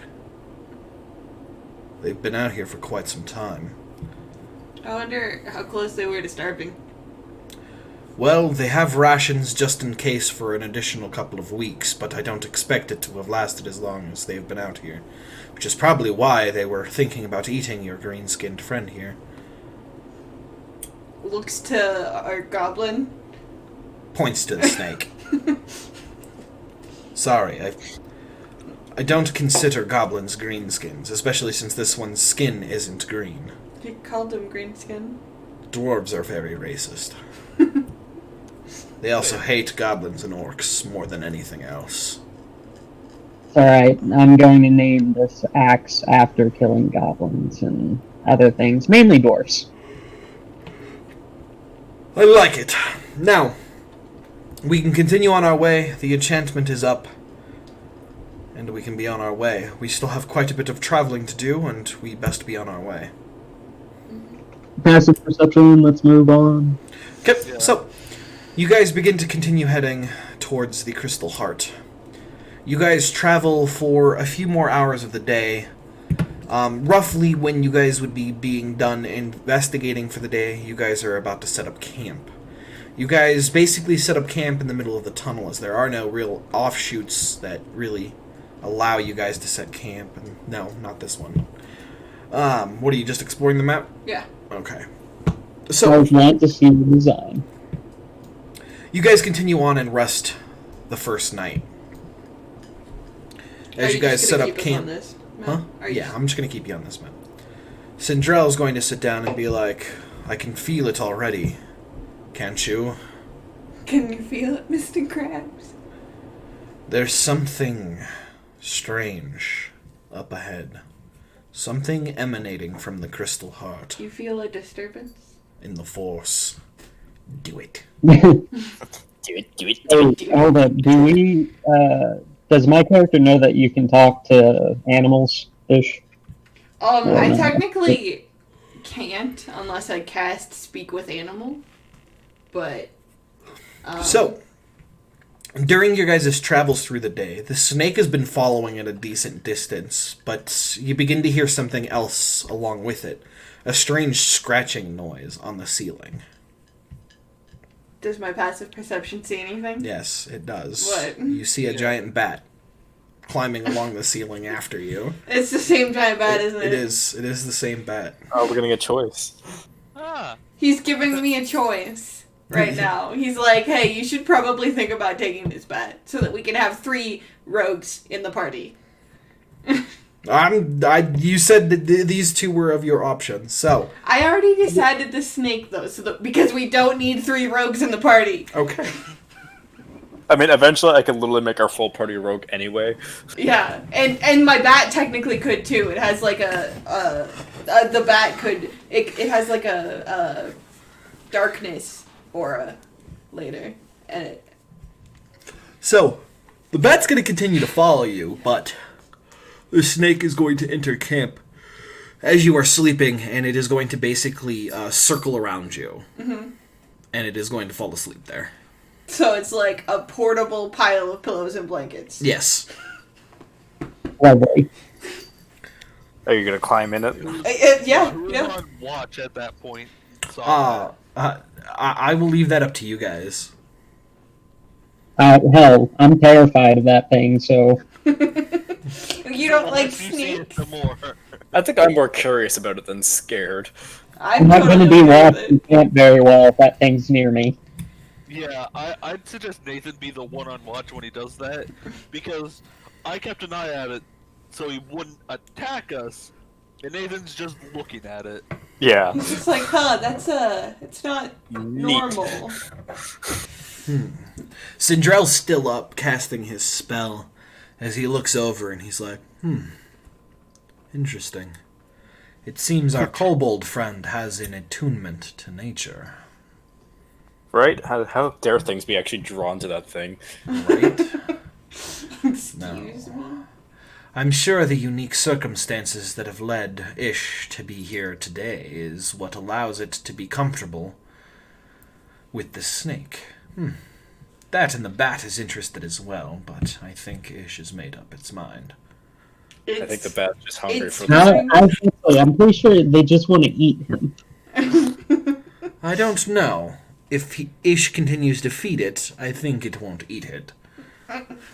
It might find some more dwarfs, but, keep it away. Well, you best camp far away from it, little goblin, because you might be the next tasty meal. Where do you think I'm going? So it curled up with me. Oh. I'll just chill with Sindrell while you guys are sleeping, and I'll take first relaxing shift. Unrest. Yes, meow meow. I do play Song of Rest for you guys, by the way, since we're long resting. What does it do? It just allows us to use an additional hit die, but we We're get gonna be. yeah. Yeah. I just do it anyway. It's basically practice for me. Gotcha. So, you guys get your HP back. Do we get spell slots as a long rest or short Yes, Yes. it is a long rest. How close are we to Crystal Heart? You're still another day's travel out. So, you guys awake the next morning. Sindrell is like, eat. Consume your rations. We have a long day of traveling ahead of us. I'm Come, gonna sit eat a there. ration. And what does my snake eat? Goblins. I'm sure that the snake will... I'm sure the snake... Sleep well tonight. I'm sure the snake will be fine for the time being, considering the fact it just ate a whole dwarf. How big is it? It's a medium creature. I thought it was large. Nope. And then it It is a Oh, medium damn. creature. That means me and Bailey can't ride it. no, but I can. Yeah, you can. Ow, fuck. Ow. Why does that start stinging again? Ow, shit. What are you doing? Yeah. well, Nothing. My burn just started hurting for some fucking reason. Because you're being a smartass. So, you guys begin to travel through the day. So mark off the rations and you begin to head further into the tunnels. The tunnels change and become more of a lighter stone. You can tell that there's a slight incline heading upwards. Can I ride my snake, by the way? You can, yes. You can ride your snake. It's going to be very awkward and you're going to fall off constantly because there's nothing holding you on. but Practice makes perfect. There you go. Terrifying. Please tell me you're striking a pose with sword in hand. What, on the snake? Yeah. Yeah. The same pose that my icon is. Yes. Yeah, exactly like that. I'm So, surprised the snake aren't named shit. the tunnels My begin horse to... is named Ship. My snake is gonna be called Snack. There you go. So, you guys continue heading through the tunnels, and you begin to hear noises coming from up ahead. You can hear screaming and shouting coming from in front of you. Sindrell's going to stop, and he's like, "We are very close now to the Crystal Heart, and I'm afraid what we're going to find is something similar to the dwarves we found yesterday. Now, I'm not going to tell you how to do your jobs, but if we find something of interest, please don't just start murdering everything." Right. Start murdering everything. Yes. Smackish on the head. No, we're going in stealthily. Well, Oh! lead the way, adventurers. Clairvoyance is still leading us directly towards the Crystal Heart. So, does only our party see this line? Yeah. Because if it was like for everybody to see, that'd be like ridiculous. Yeah. See anything, Greenland? You can see a small tree sprouting from the stone in front of you. A strange horned chameleon sits on the stone in front of you. You fucking asshole. I hate you. It's fucking Lion King. It's fucking Lion King. There's gonna be a herd of fucking wildebeest or whatever. Huh. Fucking, Climb I over and hate you. see if there's anything going on beyond that. I knew as soon as he said there's a tree, I was thinking, huh, like Lion King. And then the horned chameleon thing. Get out of here. Plagiarize everything.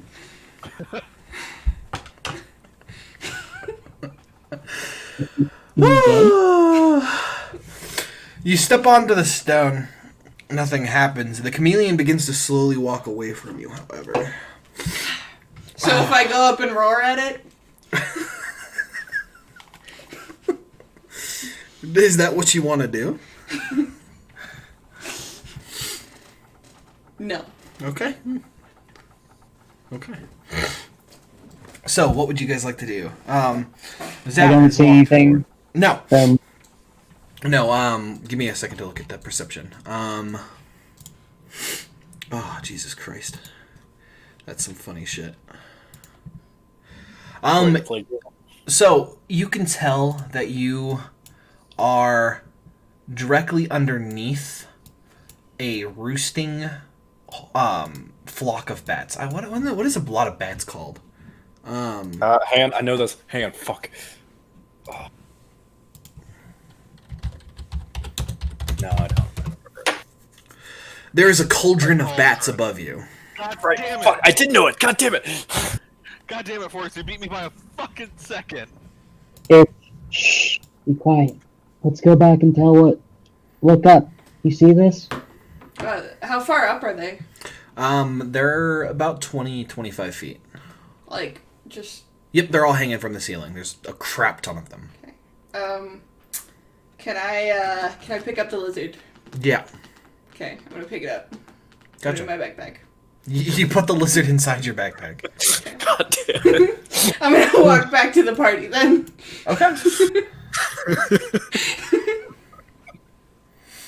Really quietly tell them that there's a horde of bats up top in the caves. Sorry, I didn't realize I was clicking that. You're good. Ah, got it. Don't play any loud sounds. You couldn't Anyway. be quiet through here.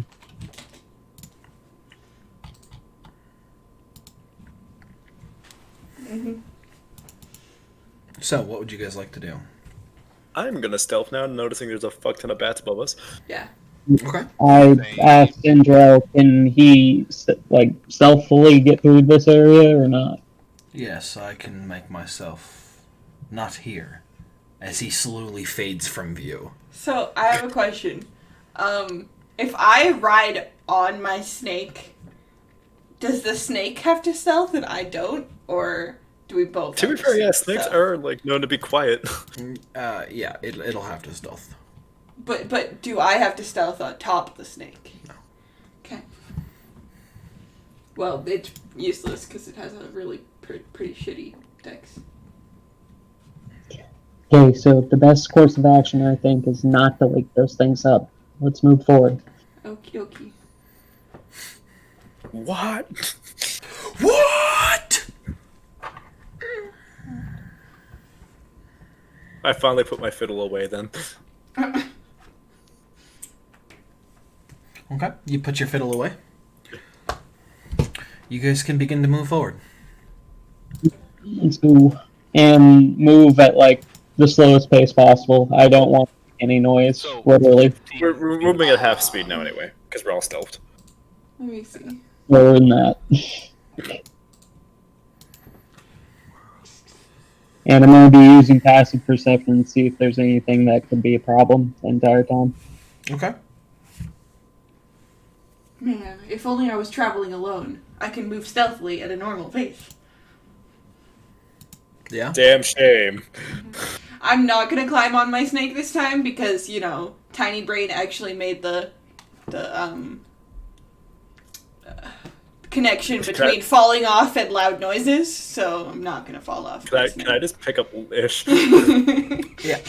I mean, you could, technically. So, Get on. as your party begins to split around the stone like a river, immediately a loud grinding sound echoes down from the tunnel in front of you, stopping all of you instantly in your footsteps, knowing that any loud noises might disturb the horde of bats above you. However, nothing happens. Stampede! Wildebeests come and trample everybody as they begin to run away from the city. Simba. No, but like, you joke, but that's the name of the lizard in my backpack now. Bro, is this the direction we need to go or not? Why not Yes. Rafiki? Hang on. The best Lion King character is Rafiki. We continue on to the Crystal Heart. I assume these bats will not Moving disturb forward, us. come on. Okay, so you guys have managed to evade the horde of bats. And you move, continuing to the city of the Crystal Heart. Yes, Jenny. Hey, you said you were carrying me. You're right. So, you guys have realized that you've been traveling most of a day through the tunnels. You have evaded a couple of patrols of dwarves as you've gotten closer to the city, as Sindrel has asked you to avoid them. I have a question. Yes. Okay. Were you expecting none of us to get that? Yeah.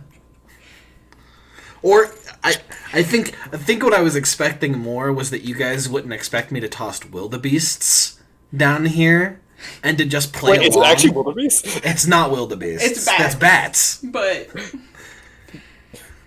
Like no, the stampede. Yeah, the stampede's gonna be bats, Okay. stampede of bats.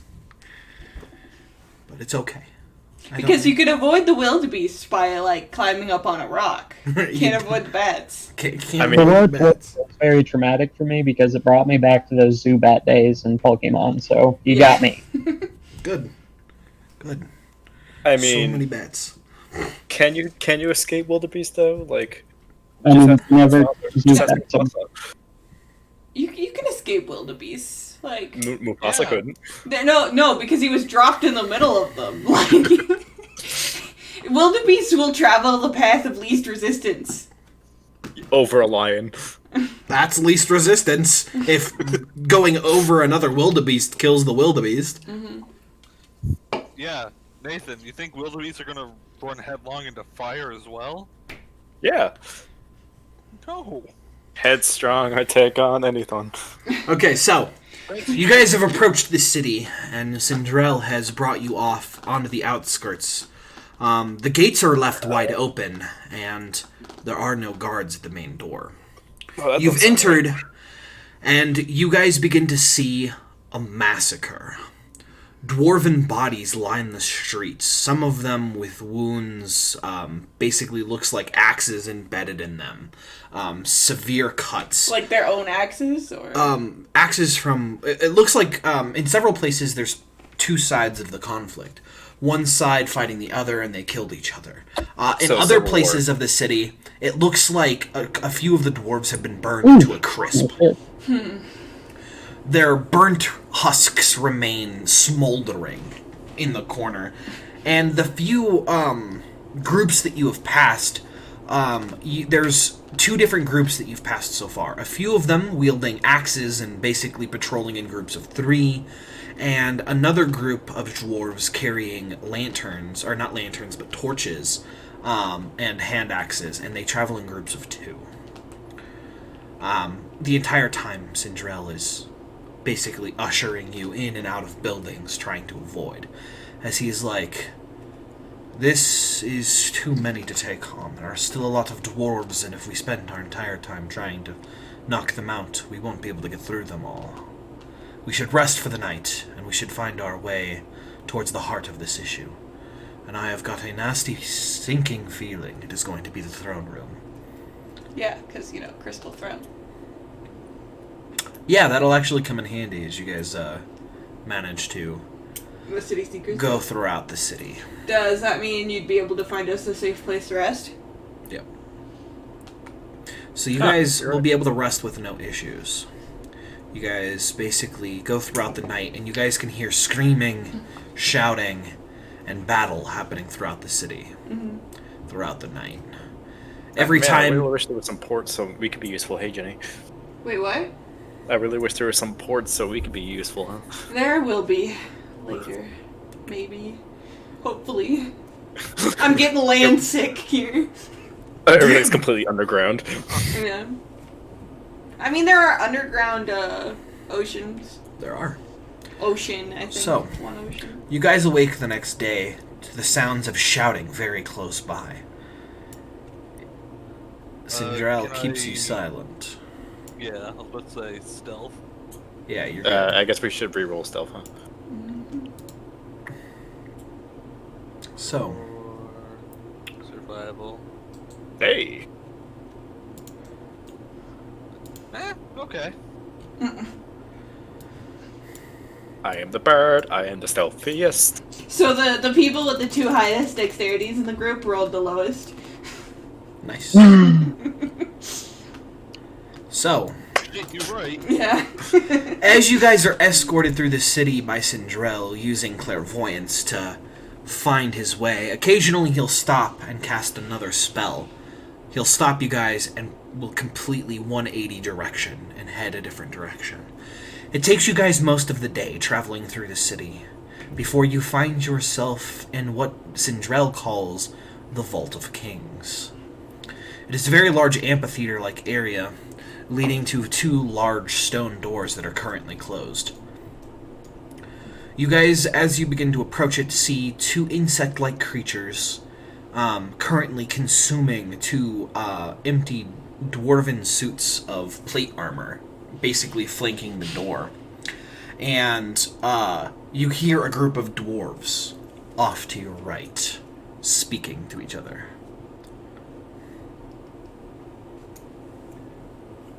Do you think these bugs are their bugs? Or if they're like, you know, I have a feeling they're not supposed to be here.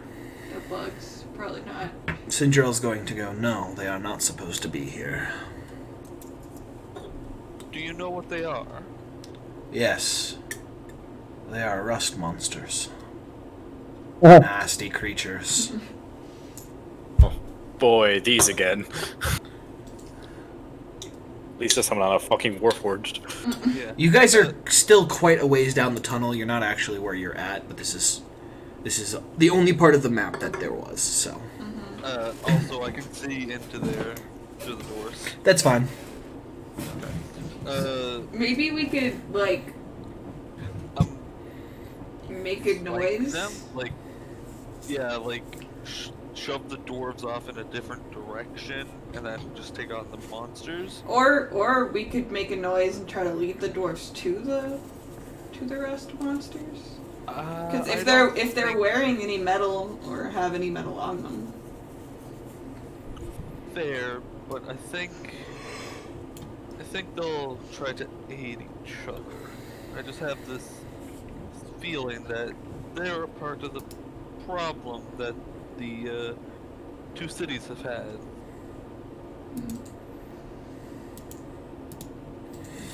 And I'll ask Sindrel, do you think that these rust monsters, or do you think these rust monsters are being controlled by what's causing the nightmares? Huh. I thought It they were more of a is- scavenger. Yes. It is unlikely. Rust monsters are unintelligent monsters, for the most part, and anybody who would use them do more harm to themselves than to others. Unless they don't use metal. Does it say that we need to go past them or not, Sindra? Yes, we need to make our way to the throne room. The Okay. source of it is Lock a coming from there. crossbow bolt and say, we gotta do something. Like what? Do you want to talk to the dwarves and see if we can get their help, or do we want to kill the bugs? We're gonna have to fight both of them anyways. Not Like, necessarily.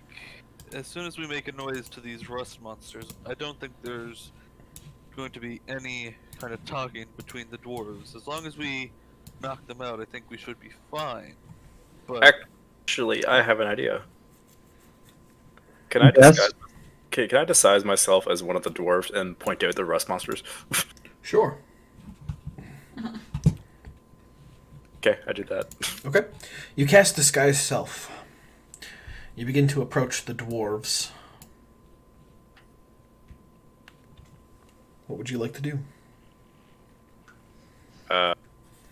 They haven't noticed Point you approaching. They haven't noticed me. Nope. Oh God, what's that? And point at the general direction of the rust monsters. Immediately the dwarves turn and immediately shout out, "You green-skinned bastards are back for more! Let us get 'em, boys!" If they don't see us as like what we actually are, like what they're gonna see us as. I figured if it was one of them. Yeah, maybe it could have worked, but it could have worked. I do rate the effort, yeah. but Hey, why'd you move knew- me? So that I could add you to initiative. Reroll initiative, I take it. Yes, reroll initiative, boys. oh fuck. My bad. My bad, guys. So my snake now. No. Nathan, I'm saying we would have to fight them anyways. They'd hear our fighting with these rust monsters if we're trying to get past. Mhm. Holy fuck. What dwarves. But yeah, we'd have to fight them, they'd hear the noise. We just gotta knock them out quickly, and we can probably, hopefully, take the rust monsters out with ranged spells, crossbow bolts, anything. So we don't damage our weapons. Yeah. But we are, like, I knew just from the look of this, I figured we were gonna have to fight them all. Mhm. Just remember, do not kill the dwarves. Kill the dwarfs. Got it. Kill the dwarves.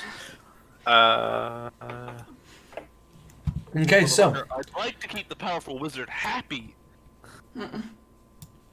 He said, "Do what you must, and I must kill." the dwarf warrior is going to go first, and they're going to draw out their shields and their battle axes, and they're going to begin to charge forward. Shit, I didn't mean to post that, sorry.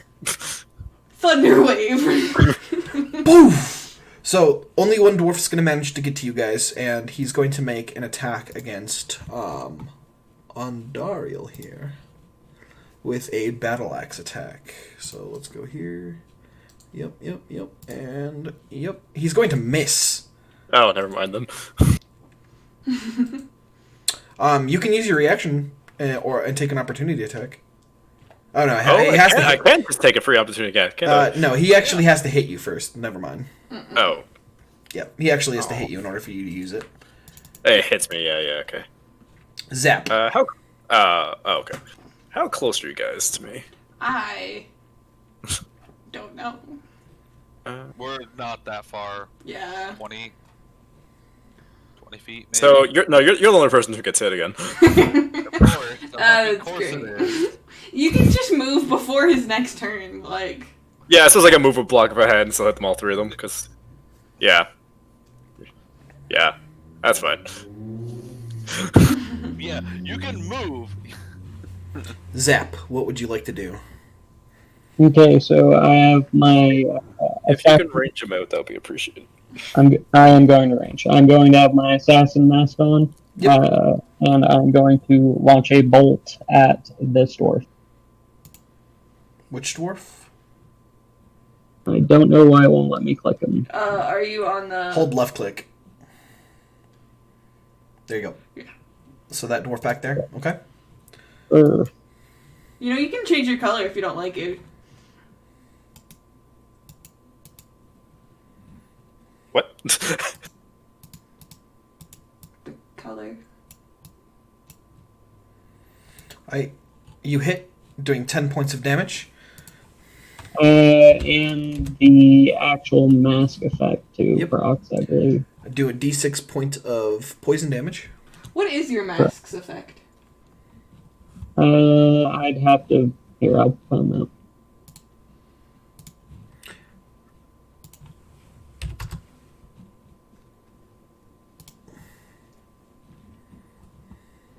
There you go. And you said 1d6, yeah? Yep. Correct. There you go. He takes 3 points of poison damage. Knock another bolt, and I might use my other action, my special bonus action, to go over here. Yep. Uh, Gotcha. Ondariel, it is your turn. I'm gonna try and make them all incapacitated in one shot. You gotta move, remember. Yes, yeah. Okay, he's going to take an opportunity attack as you move through his aggro space. Shit. And he's going to No. He's going to miss. No, never mind. Okay. Fools. I, then- a slippery greenskin, I will murder you. To be fair, I am Brit. Also, here's Thunderstruck. They're going to make Constitution saving throws. Yep. That's going to be 1 succeeds, 2 succeeds, 3 succeeds. They take half as Well, much damage, taking 5. Wow, that was a 1 and an 8. yeah. But that's funny. But I At was least it wasn't a 2 this time. yeah, I was gonna say though, these dwarfs are red green colorblind. That's it. Yeah. Capmish, it's your turn. Jesus Christ. So, do you know how combat with your snake works? They go on the same turn as me. Yes, they act independently, but will follow any orders to the best of their ability. Yes. Okay. I'm gonna politely ask my snaky boy Mm-hmm. if he can tackle one of these. Oh wait, no, are the rust monsters even paying attention to us? Nope, they're currently consuming these plate of metal. Okay. They didn't hear a clap of light or thunder go off. They don't care. I'm gonna ask it to incapacitate that one. It kind of looks at you. Its eyes kind of squint as it turns towards the dwarf. Okay. Is that a yes? That is a yes. It does go after you finish. It's technically going to take the same turn as you, so you both will take your movement. Do you want it to move before you? Yeah, it can go before me. 5, 10, So, 15, 20. The hilt of that sword is weighted 25. more, right? Yes, it is weighted more in the hilt than it is in the blade. So if I bludgeon him with the hilt, would it do more or See, less damage? that's what I was asking, but It technically it give it.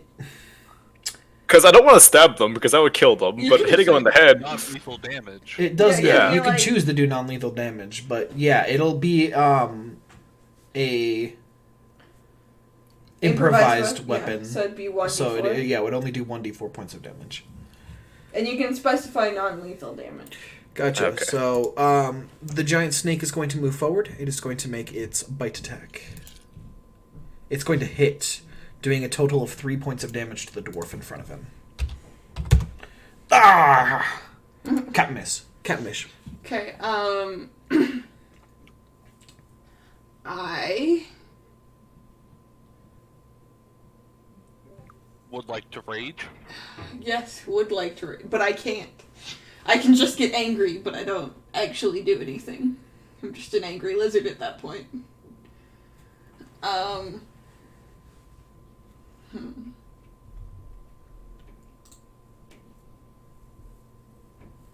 I don't have anything that isn't like actual damage. Like I could just longbow guys. I'll longbow this one.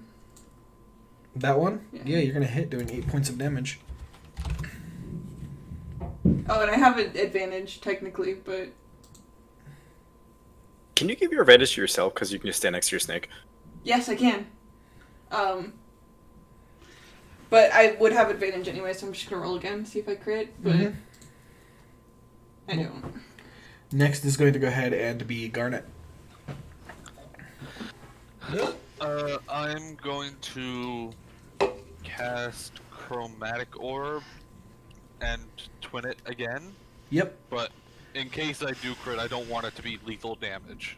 Gotcha. Can you specify First time. non-lethal with spells? You cannot specify non-lethal with spells. Fuck. Well. Oh well. Yeah, that's going to miss. Do you have to roll the hit for both of them, or? Nope, it's the same spell. No, 'cause it's, yeah. So. Anything else you'd like to do on your turn? Do I have anything? No. Go up and stab him. Okay. No, I have a dagger. It's going to be the dwarves' turns. The dwarf right next to Ondariel is going to battle axe and miss. Shield bash. Can they fucking hit me? And miss. This other dwarf is going to go 5, 15, He's also 20. poisoned, don't forget. He is not poisoned. Oh, he fucking rolled past it. Okay. He's going to make a battle axe attack. Wait, it doesn't actually... It just does poison damage. Give me a second. Let me reread the assassin mask. Yeah, it just deals poison damage, so it doesn't actually poison them, because poisoning them will give them a disadvantage. It's not a damage over time, it's just a one. The dwarf is going to walk up to Garnet and hit with a battle axe for 7 points of damage, and a shield bash, which also hits for 3 points of damage. Garnet, make a strength saving throw. You fail, becoming knocked prone.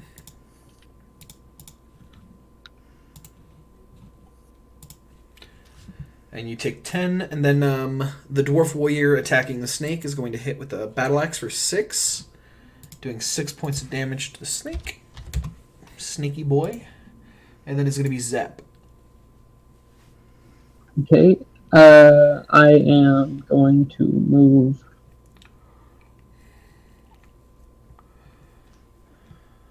right there. Yep. Actually, no, I don't want to get any close to those things. Right there. And I'm going to attempt to stab him with my rapier. Yep.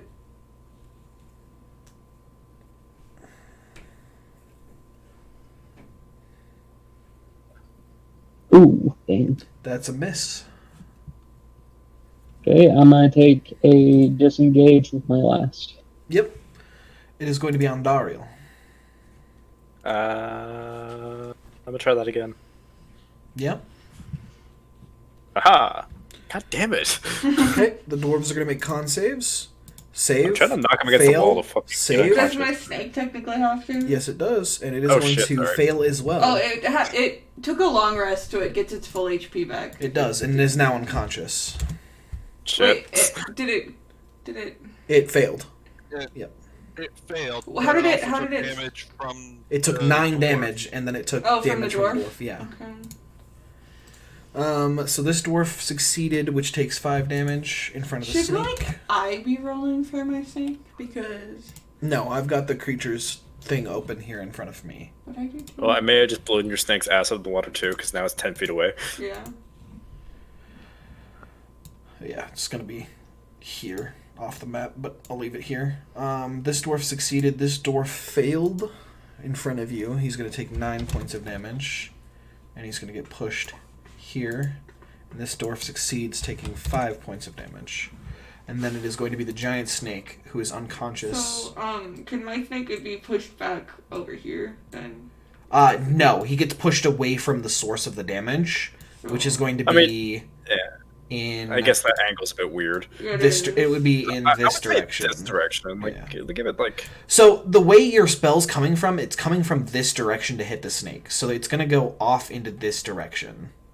It won't hit a wall and bounce though. No, there are So- no walls that direction. So how far away from me is it? Okay. It's going to be 10. It's 25 feet away from you. Why? How much HP does it have total? 15. Why? 15. Okay. I'm gonna walk over Yep. to it. Okay. I'm gonna touch it. Yep. And I'm gonna give it 10 HP. Worse. Yeah, you be spawned at 10 HP. It's alright. I figured your snake was there. Fine. It has an enemy border. It's red. Ba-ba-ba-ba-da-da. A fat dog. So it is going to go back up to 10 HP, that and actually- it becomes conscious again. So, companion's bond, is it an action? This is really information for you, not for Linked me. part. I just have to figure it out. You're good. As an action, yeah. Yep. Okay, so,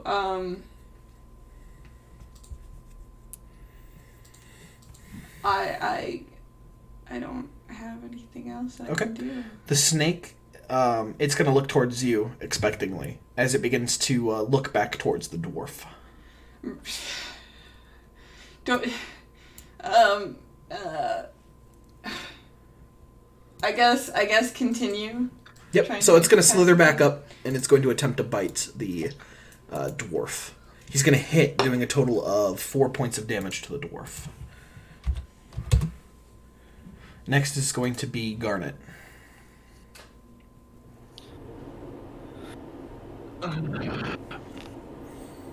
Just move like one down if you have to do it again, because then it's out of your range.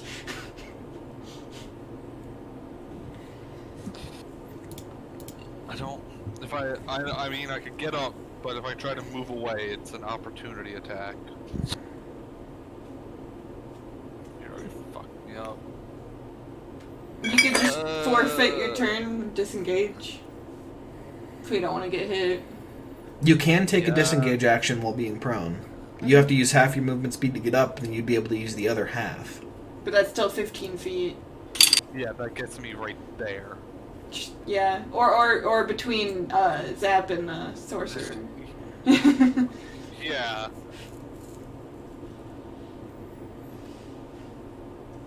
I do have to use 15 feet anyways just to get up, so I'll do that.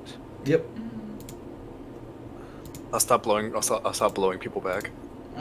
Sorry, I'll stop blowing people. You can still like use your ability. Just step down one before doing. Nah, it's fine. I only got one spell slot left anyway.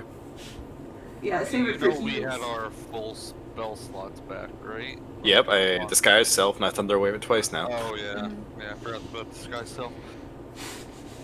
Fuck it. I'm gonna let them take the opportunity attack. I'm gonna move 5, 10, 15, 20. I suppose I could move give you guys over bardic here inspiration too. Okay. without He's going to make an taking opportunity damage. attack, Oh, wait, and sorry, yeah, 15. he's going to miss. Okay. These dwarves suck at hitting us. Move right here. I think it's 90 feet, 90 feet. Hey. Yep. Okay, I'm going to... Gonna Plug it twin in. chromatic orb again. Okay. Hitting this one and that one if I do hit. Okay. Yeah, you hit. Okay, I'm going to say acid damage. Yep. It's not kill them. Yeah, the dwarf in front of you drops down unconscious, hitting the ground from the orb splashing in his face. The other one is going to be standing, but extremely wobbly, and his armor starts to sizzle. Does that actually lower their AC? No. Okay, and that's my turn. Okay. God, I should have. The dwarves. This dwarf's going to walk back up to Ondariel. Is going to battle axe him for 4 damage, and shield bash him for 3. Is he actually hitting? Yes, he is. Oh, Make a- Standing in I the finally get to use it. I was about to ask how much health is he on. I was like, you can't tell me that. No, but how fucked up does he look? He looks pretty fucked Yeah, how up. fucked up was fucked up. That's fucked up. And And that's fucked up. How much damage is that? That's 7 damage to you. Total? I'll do an opportunity attack. Okay. Can I just bludgeon him with a... Oh, no. I'll Can just you non-lethally- non-lethal? Yeah. Yeah. You can choose to do non-lethal with that. I guess I'll Did just... that dwarf die from the acid? If you aim specific non-lethal damage to its head, can you knock him out like that way? Or Yes. No, because crits can't be non-lethal. You miss. Yep. So go ahead and make a Can I take strength 7? save. Yep, you take 7 and make a strength save. Ooh, You are knocked prone. forever. Like you just got fused to the ground. The dwarf warrior is going to make a battle axe attack against the snake, doing 8 points of damage with a crit. No, Snaky. Next is going to be Zap. Okay, I'm going to load another crossbow bolt, aim at the one that attacked our poor snake. Yep. and I'm going to not try to kill him. Okay, so non-lethal. So what's the snake's name? Snack. Snack. Because they were trying to eat him. We should just call it Mac. Mac. Yeah, you you do 10 points of non-lethal damage, Snack the snake. which is going to be more than his current HP, and he's going to drop unconscious. Cool. Next, Load another bolt. Yeah, you load another bolt. Aim at the next one. Ondariel, it is your turn. Hey, what about me? Oh, It's never mind. not your turn yet. As much as I'm sure you would like that. I always forget. Is Visage Mockery a bonus action or an action? It's an action. It's an action. Yes. It would be amazing if it was a bonus action. Mm-hmm. Oh yeah, it would be probably one of the best spells in the game if it was a bonus Honestly, action. yeah. It It'd would be like, 100% be the best it- spell in the game. yeah. Everyone would take it. I mean, yeah. Especially since damage increases as you level up. Yeah. Wait. Should I just try suggestion? See if he'll just leave me alone, like put his arms down so I can just tie him up. You can have him drop his weapons. Yeah. He'll still probably pick him up Yeah. after the spell ends. You can have him throw away his weapons. I mean, it lasts an hour, doesn't it? No. Suggestion? Suggestion now. Have him It's lead 10 the bugs minutes. away. No, It can last up to 8 hours, depending on if he hasn't managed to do the action you tell him to do. I could suggest him to attack the bugs, can't I? You could. Suggest him to lead the bugs away. yeah. Yeah. Yeah, I like that. Yeah. I Try don't- that one. Yeah. Okay. So that's extreme metagaming. He's going to make a wisdom saving throw. Yep. He's going to fail. What are you telling him? It's gotta Hey, be a lead those bugs away. it I guess says- down that hallway? Oh, wait. Wait, unless Wait, that's the way we need to go. Have him Yeah, lead which the way? We're bugs trying to get in behind here, right? us. Yes, you're trying to get there. So, yeah, I'll get him to lead him down this hallway. Or option, make him go this way. Oh, yeah, or that way, Yeah. yeah. Let's not run past, yeah. Yeah, this is more cave, isn't it? Yeah. He said it's like a... A large amphitheater like Yeah. room. He's going to be under the effect of the spells. You can see his demeanor slightly changes. It is going to be you and the giant snake. So, two are incapacitated and one suggested? Yep. Okay, does anybody have rope? I have 50 feet of rope. Oh, I have 50 feet of rope too. Never mind. I'll We're start. both sailors. We have yeah. pocket on the rope. I'll start tying. I'll start tying up the ones that are unconscious. I can't wait till you get, like, the, Okay. the bramble traps and everything. Yeah. You begin to tie up the dwarves that are unconscious. Next is Sorry. Garnet. Where is Bailey? I'm Bailey? here. Okay. I'm here. What are you doing? Come on, play Spawn. I'm just eating. Yeah, we're so probably I more. don't put it on mic. I mean... like a bit of the Olimar? I see they're both. I'm gonna go up to 5, 10, 15, 20, 25. I'm gonna go over here, ask No. Ish for some rope, and tie up the unconscious dwarf. Okay. You begin to tie up the unconscious dwarf with Ish. Next are going to be the dwarf warriors. The warrior that's in front of you, Ondario, looking at you prone, is going to kind of flash between a visage of anger and kind of a calm, stoic look. And it begins to flash on his face. And then he pulls up his battle axe as he's going to... It looks like he's going to strike you, and he does. You can see the spell, your spell suggestion fades from your mind as the spell is broken by whatever is affecting the dwarves. Probably a stronger suggestion. Do I physically know that? Yes, you do. You can tell that he is no longer affected by your suggestion. Yeah, the battle. No, axe do I coming knew to do I your knew the face. spell got broken? Yes, by you know. the other spell. No, you don't know what it's broken by. You think it's pure willpower. And he's going to go ahead and hit you for 10 points of damage. Ow. Interesting. Got it. Are you fucked up? No, I'm fine. Zap. I'm bloodied, but fine. Poor baby, I'm sorry. Okay, will I be shooting through my allies if I try to hit that boy? No, I'm prone. He's prone, and you can move 1 square forward and be able to hit the dwarf with no issues. Fucking furries. Okay, shooting it. Yep.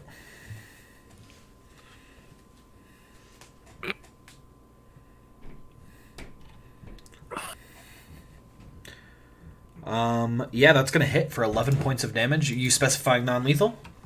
Yes, non-lethal. Should have been the leg. Okay. With non-lethal damage, you drop him unconscious as he hits the ground. I retrieve my bolts. Yep. Go ahead and roll 1d... How many did you shoot? 4? 3. 3, actually. Yeah, go ahead and roll a 1d3. There's no 1d3s. What the hell? You can like RD3, yeah? Yeah. Yeah. Slash R Yeah, slash RD3. D3. Yeah. Yes, slash R space D3. Yeah, you retrieve 1 bolt. The other ones have been destroyed upon impact with the dwarves' armor. You do. Alright, so combat is complete.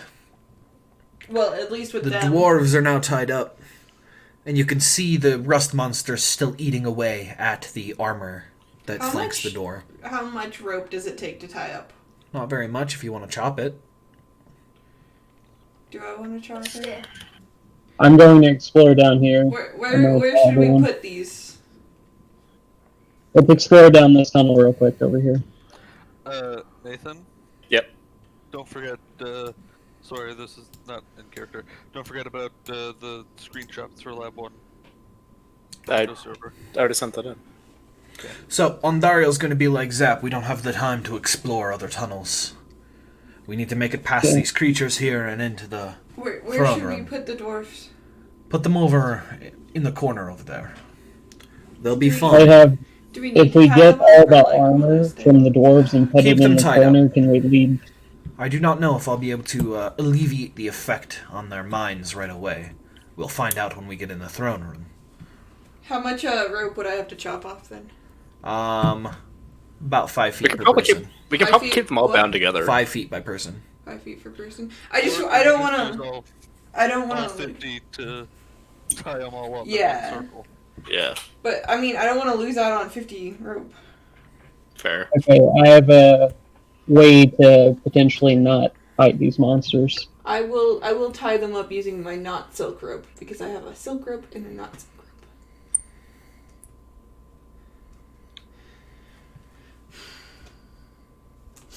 Ready for the pitch? Yeah. Okay. Can we get the armor from the dwarves? Put it in the corner over here. Lead the rest monsters over to eat all of that, and then potentially get through the door. Maybe. Maybe that would work. Good work. I don't want to lose my battle axe. So, Yeah. Who wants to undress the dwarfs? I have experience undressing people. I was going to say, the bard seems to undress people a lot. And maybe Yeah. a bit of himself a bit. okay, so someone's just going to need to lead them over there. I'm assuming if we have a big enough hunk of metal, they'll follow whoever has it. Maybe. I don't know. I don't know enough about rust monsters. Yeah, I don't either. I have a theory I can understand, but rust monsters. Sindrell's going to go, it's not a terrible idea, but you would need enough to distract them from what they're already eating. So 3 suits of armor isn't enough? It might be. Just might be. Could we also just try to walk on through, see if they notice us? That is Hide also our a meal. possibility. As long as we don't get too close, they might be more interested in their meal than us. Yeah. Like, walk down Finally. through this one, so we're even Just split. kick her out. I'm going to put it this way: if we don't know what's behind that door, we should probably take care of the ones in front of us, not leave a problem for us to retreat to. That's very fair. I mean, I can also just start casting spells, and we can use our spellcasters to hopefully damage him quick enough. I don't have any damaging spells. You're the only spellcaster, really. Yeah. Sindrell, He's a spellcaster, but he's not paying attention right now. No, I'm talking to her. Sindrell's going to take a look at all of you. Are you prepared to enter this throne room? I'm not prepared. As prepared as I'll ever be. I'm never We'll hit it till it for anything. dies. Oh,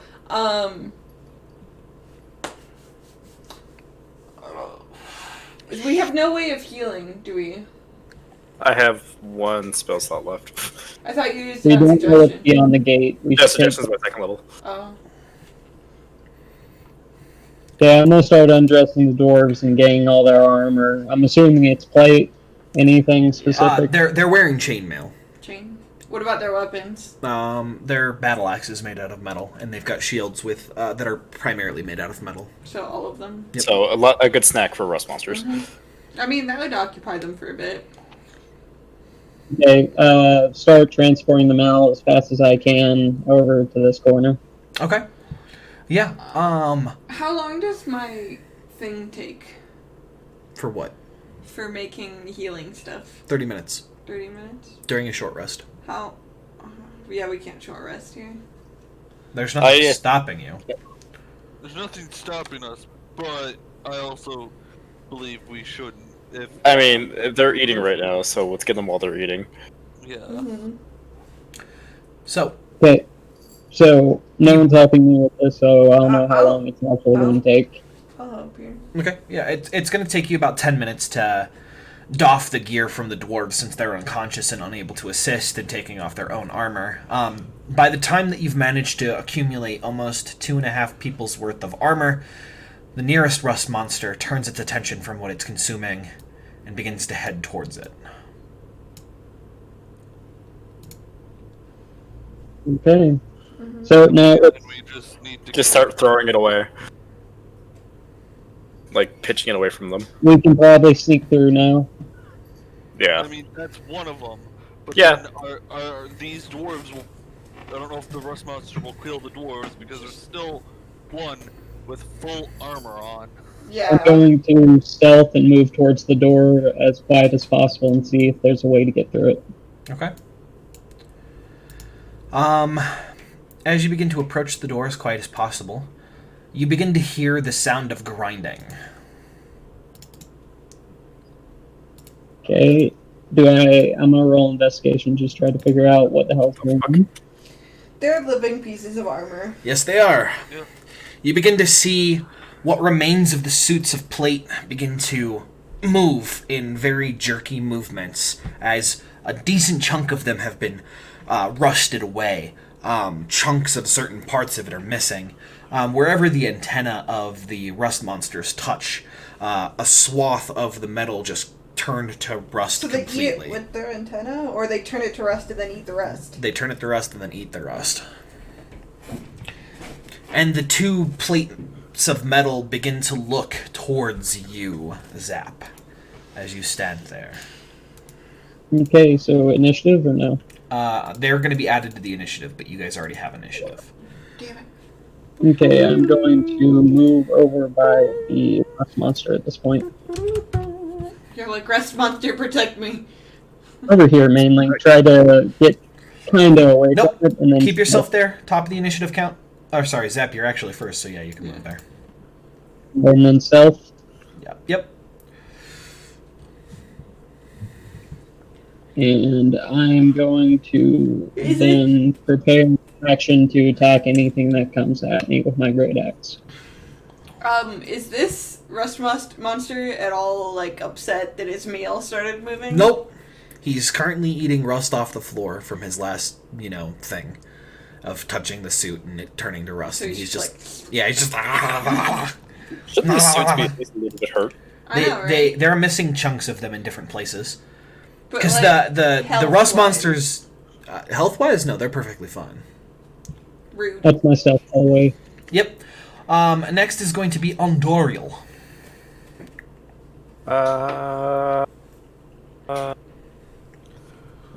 Bardic Inspiration? Yeah, you give your allies Bardic Inspiration. Which one? I think it's only one. It's that you 3. give. It's 3? Okay. So you give your 3 allies bardic inspiration. Fuck the wizard you- and fuck yourself. 2 for the snake. Okay. You're right. That's fun. Do I want to waste my last spell slot now, or save it for when we really need it? I'm thinking save it just Yeah. use cantrips. Yeah, I won't do anything because I don't want to piss anything off right now. You could call the suit of armor a bitch. Like, Yeah, I suppose I can. I'll call the armor a bitch. Which one? I suppose they're not moving yet, are they? they got No. up. That's They did get up. That's threatening enough for like a suit of armor. Like, I suppose, yeah. You have something that's supposed to be inanimate just gets up and he's just like, yo. It's going to make a You're wisdom a saving bitch. throw. He's going to succeed. he doesn't know what a bitch is. He doesn't know what a bitch is. It's going to be you and the giant snake. What are your orders?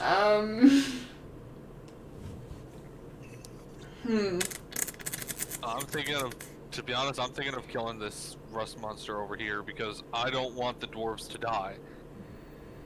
Like, I don't know if the rust monster will hurt the dwarves that are already unconscious and immobilized. Hashtag Yeah. Me Too movement. But I don't really care. God damn it. God fucking damn it. That was the greatest. Dwarves are practically snacks for the snake, practically? Yeah, Something about I that? mean, it's just, Well, so, Bill asked us from the last time to keep the dwarves alive. He specifically moved us through the city so we wouldn't Yeah, come in we're not contact. killing them. yeah. I hate all of you. I hope you know that. If they die on accident, it is no fault of mine. Okay. okay, so, let's continue. Ish, Snake, what are Yeah. you doing? Hear no evil, see no evil, you know.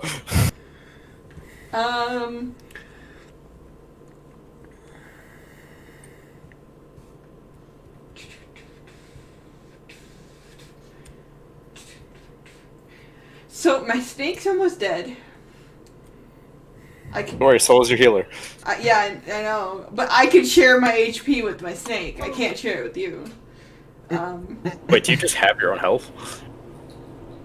Like, do you take from your own health to heal? Yeah, I do. Oh. But it takes an action, so I can't do anything.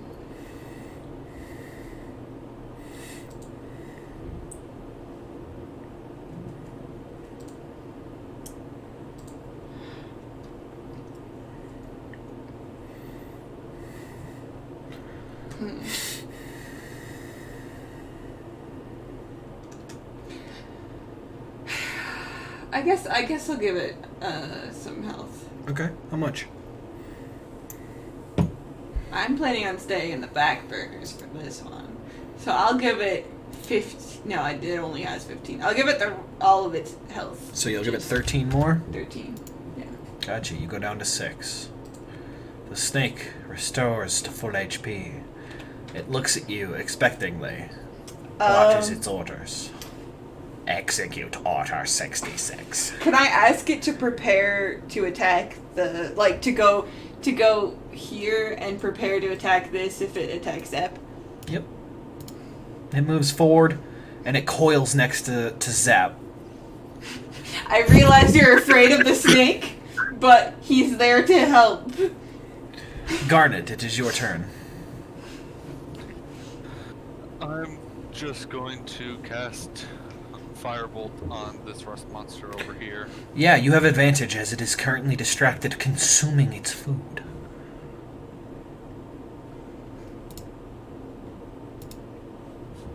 You're going to hit. As the bolt of fire smashes into its unaware form, it begins to screech out, looking for the source of its anger. I'm gonna hide behind the pillar. What else would you like to do?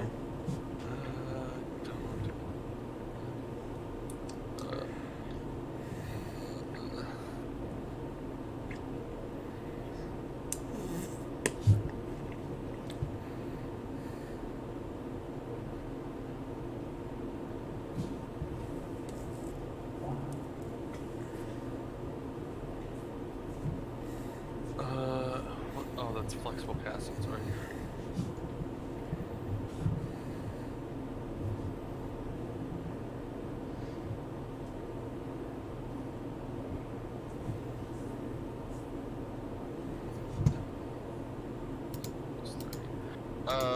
Yeah, that'll be my turn. Okay. I'll wait. Next is going to be the suits of armor as they begin to move. 5, 10, 15. The suit of armor procs both opportunities. Would you like to both take them? Yeah. Okay. Yes. Throwing a rapier attack at it.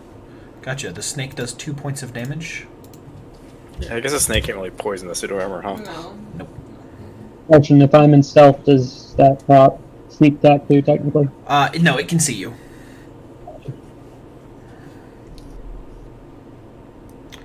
It is going to hit, doing 7 points of Minus damage. 1 on it. Minus 1 on that? Okay, so 6. Yep. Next is going to be the next suit of armor, so And then 5, 10. yeah, probably doesn't get poisoned, does it? No, it doesn't get poisoned.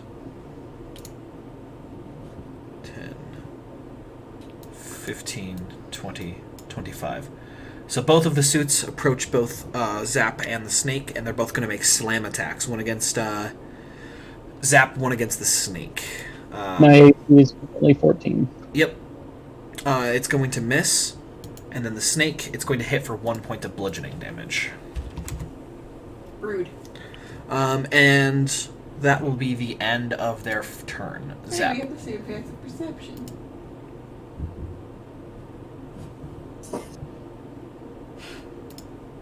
Yeah. It's pretty good. Pretty good. My turn? Yeah. Okay, so I'm going to put my new mask on. Okay. So put this back to 16, plus 1 attack on everything, whatever. Yep. Disengage. Yep. And here to get advantage, yes? You'd have to go here. Yeah, you take the bonus action disengage, and you are now behind the suit of armor. You have advantage on your next attack. Okay, swing my battle axe. Yeah.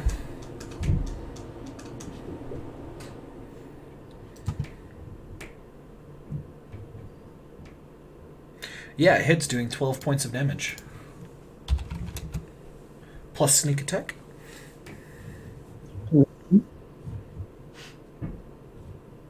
Yeah, you do an extra 1 point of damage.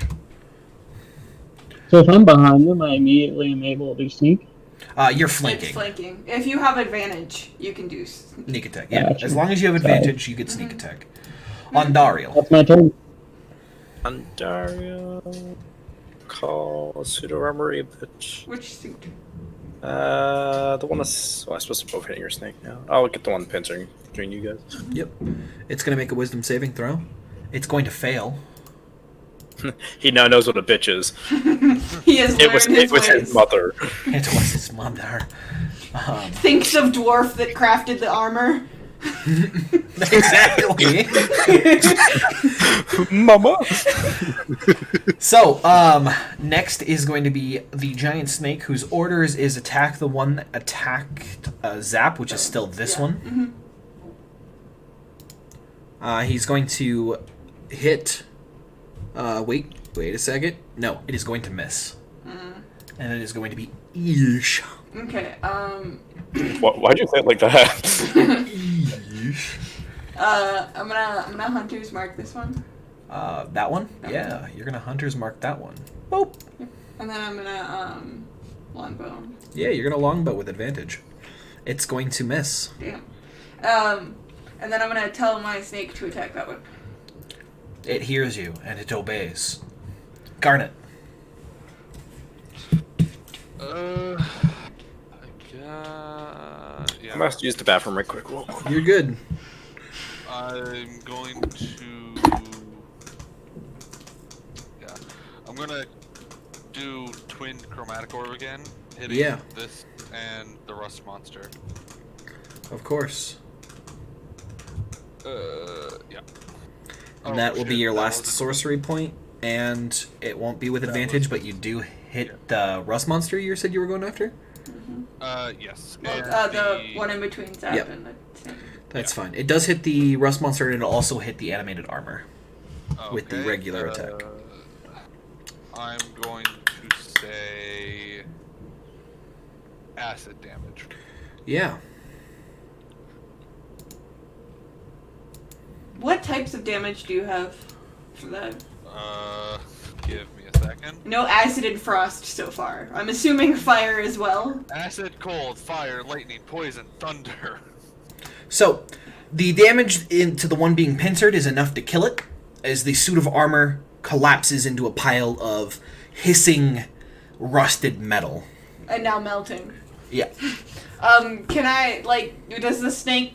Snake goes back to its previous Yeah, orders. okay. It's going to be the animated armor's turn. Let me fix the animated armor's damage, because for some reason it deleted the proper D from the suit of armor's attack. So I have to go in and re-add Is that why it it. only did 1 damage? Yeah, it's why it only did 1 damage. Which, you're lucky. Actually, my snake is lucky. Yeah, your snake is very lucky. Wish I was 6 levels so I can use counter charm on literally everyone we can see. I wish I was level, 20, so that we could just shit stomp everything. 6, yeah. Yeah. Yeah! Level 20 would be nice when we're fighting level 3 things. Yeah. Right, yeah. You could literally just walk right through. Yeah. What you don't know is if you hit with your forehead and your thigh at the same time, you'll just walk right through. Mm-hmm. Fuck, I forgot one thing about fucking... I'm sad that nobody else got that. Why would they? I missed the level 3 ability. Shit. Right. The suit of armor is going to make Cutting 2 slam attacks against the snake. Never mind. It's going to miss, and it's going to hit for 3 points of bludgeoning damage. So it really wasn't doing very much more damage than that, but... How Zach, does grapple it's your work? turn. Huh? How does grapple work? Sorry. You make a strength check, Yeah. opposed to the other one. And they can't be more than actually, one size above you. I meant to add both of these, so give me a second. I actually have to have the rust monsters go real quick. I forgot to add them. They've just been sitting there being like, hey, Hey. I eat rust. That's me. That's how yeah, hey, you guys are killing my food. I need you to stop. Their food isn't alive. 5, 10, 15, 20. Thinking that Ondariel is its source of ire, it's going to walk up to Ondariel and make a bite attack. It's going to miss. You are lucky you're not Warforged. Zap. It's going to walk up Yeah. behind you. It's going to have advantage since your attention was turned towards the animated plate. It's still going to miss. And then it's going to be top of the initiative count. Zap. I am going to disengage. Yep. Knock a bolt and shoot the rust monster that's attacking my friend. Yep.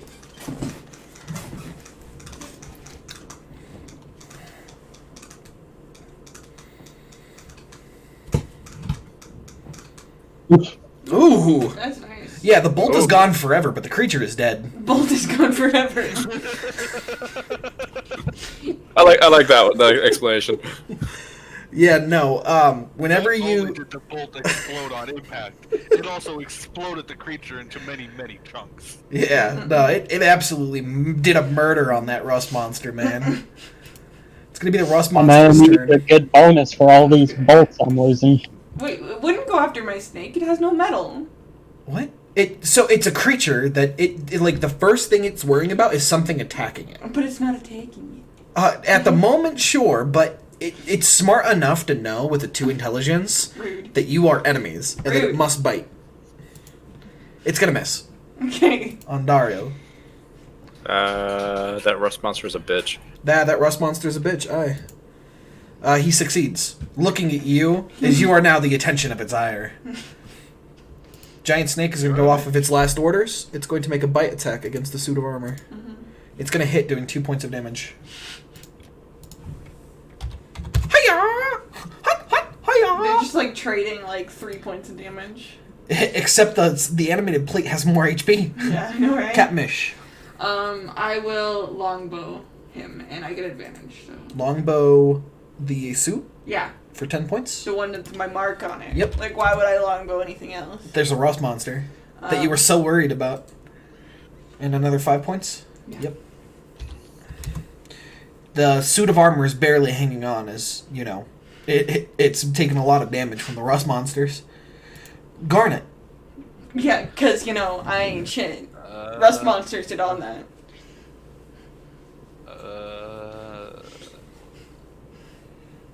I'm just going to firebolt the rust monster.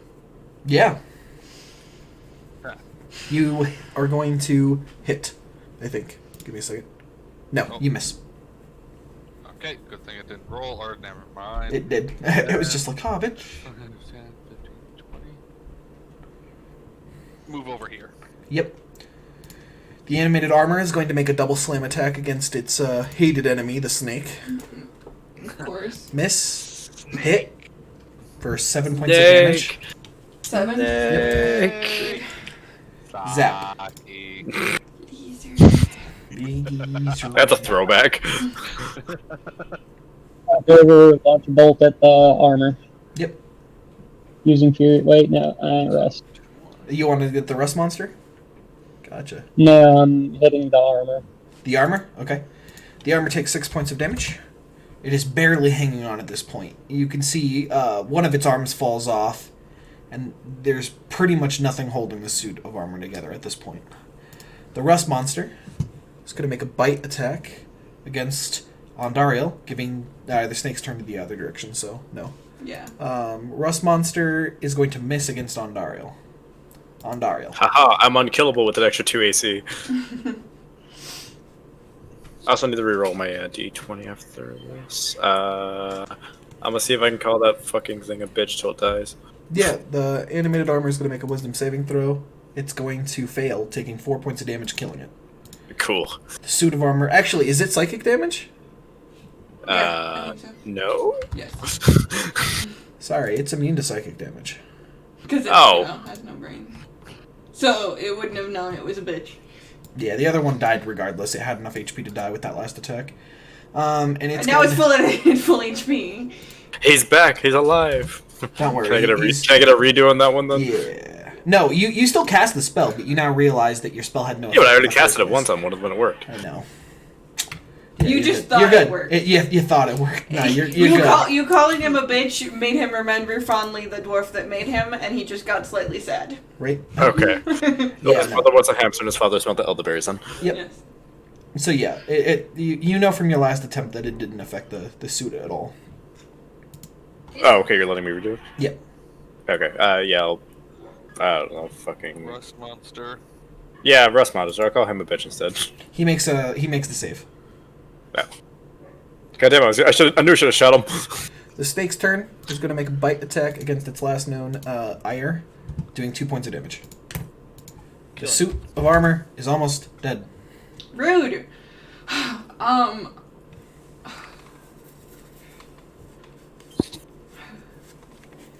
Next is going to be Ish. Does it automatically just do 2? Or have you just been rolling really bad? It's just been rolling really bad. 'Cause it doesn't get any bonuses to the D4, so it's just rolling D4 It does. 1d4 plus 3. to the snakes. Yeah, hit. Plus 2. 3 1d6 poison damage. So it says 2 1d4 piercing damage plus 3 1d6 poison See, damage. there's no comma. There doesn't have to be. It says 2 1d4. 2 1d4 piercing damage plus, doesn't need to have a comma there, 3 1d6 poison damage. Damage plus damage. That makes complete sense. It needs a comma. Makes complete sense. You can't put a comma. Like, there's no way in the programming to put a comma. Just, what are you doing, Ish? What about the melee weapon attack plus 6? How do you like it? That's to hit.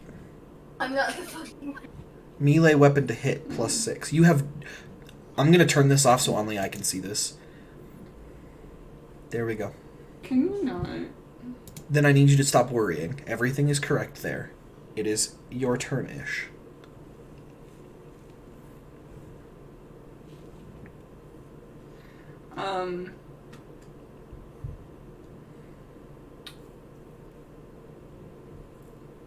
I guess I will longbow the guy with probably 1 HP. He is at 2 HP and he is dead. Next is going to be Garnet. Oh, here. Yep. And I'll transfer my Hunter's Mark to the first monster. I can't, it's bonus action. 1 second. Because there's a change to Hunter's Mark in this. Hunter's Mark. You cannot mark a new creature when the target of your Hunter's Mark drops to 0 hit points. Starting at 11th level is when you can. Because they changed to Hunter's Mark in their level up. Hunter's Mark, at 2nd level, the Hunter's Mark spell, it does not count against the number of spells known, and it no longer requires concentration. You can still only have 1 Hunter's Mark active at a time, but you cannot mark a new creature when the target of your Hunter's Mark drops to 0. That's so dumb. At 11th level, you will be able to do it as a bonus action. I only have like 2 spell slots. Exactly. It's better when you get higher in levels, because it no longer requires concentration. I'd rather it require concentration. No, trust me, you want it this way. I'd rather it require concentration. Well, I'm not changing it. Then I can transfer it. That's fine. I'm not changing it. Next is going to be Garnet.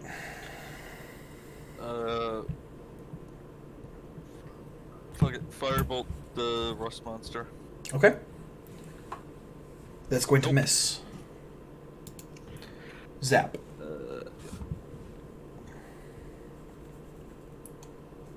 Okay, so I am going to first move. Wait, which way is the monster looking? Sorry. It's looking towards Ondariel. I'm gonna be sneaky and go all the way around. Yep. I mean, I rather didn't look at Ontario.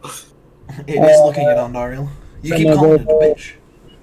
Put on the mask, assassin mask, Yep. and go for a stab with my rapier. Gotcha. You stab with your rapier. You have advantage. Is putting on your mask a minor action? Bonus. Bonus action. Yep.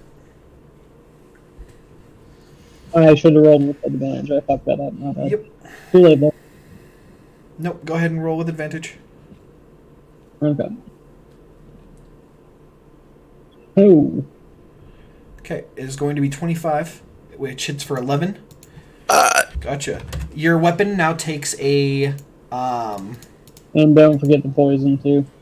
God damn it, how much HP does this thing have normally? 27, so it's at 16. Is that with poison? And then the poison damage and the sneak attack, so another 6. What's the poison? And roll another d6 for poison.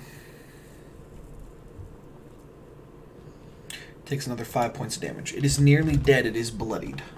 It is going to be the rust monster, who flips a 180 and makes a bite attack against Zap, missing.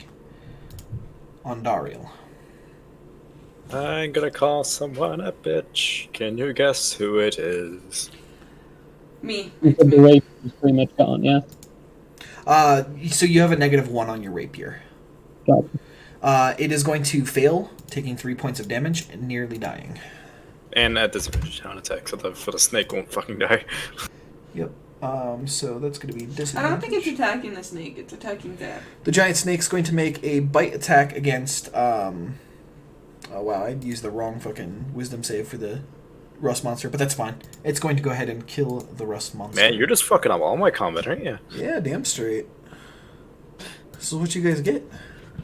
No, it's just me. Right? Fuck you. Yeah. Gotcha. What did I do? So the rust monster finally succumbs to the poison of the snake, as the snake begins to coil itself around the rust monster. Did rust monster actually hurt anyone?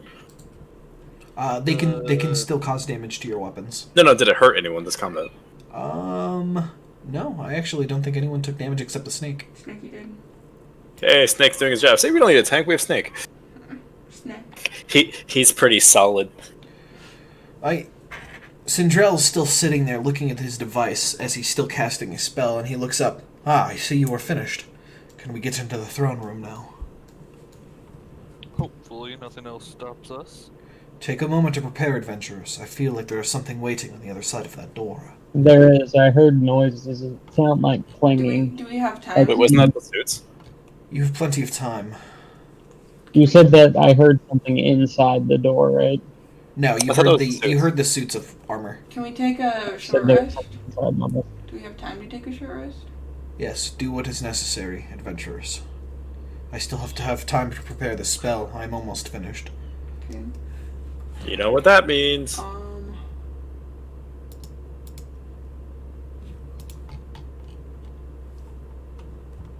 Short rest! Song of rest! Woo! Double the hit die recovery. So, do an extra 1d6. Can I? Yeah. Yep. Can I forage and do it as a light action? Is it? Like, How do I like talk to rest GM while only I in do chat? that, or no? You can rest while creating the poultices and the healing stuff, but you cannot rest while gathering the supplies. Because you're not able to go far enough right now. But if you were out normally traveling, it is possible. Also, with hit die, can we roll all our hit die? And Yeah, only you Yeah, save so- half of it? When you take a short rest, you can expend up to... You can do all of it. You yeah. just regain Give me a second. according to you. Nephallia. How do I send a private message to the DM through D20? You can on your character sheet. There's public to or to GM by your advantage. Gotcha, thank you. Yeah, at least I think so. So, after completing a short No, rest, the you characters might, may... You might have to type /GM before, because that might just be for rolls. Yep. /GM. Mm-hmm. Do you see me typing there? No. Okay. Yeah. Slash GM. Slash DM. Yeah. Hey, So, during a short rest, you can use all your hit die, and then Song of Rest gives you guys an additional hit die worth of HP. So we get 3? Yep. Yeah. You're level 3, so technically if you wanted to use all your hit die, you could have 4. Oh, okay. Yeah. And then it's 1 extra d6. So 6. That's 13, 17. Hey, finally, I'm full health. I was full health with the 2 things. Well, rip. Didn't know that. Didn't know I rolled. Oh, because it's plus con. Fuck. Stupid Bailey.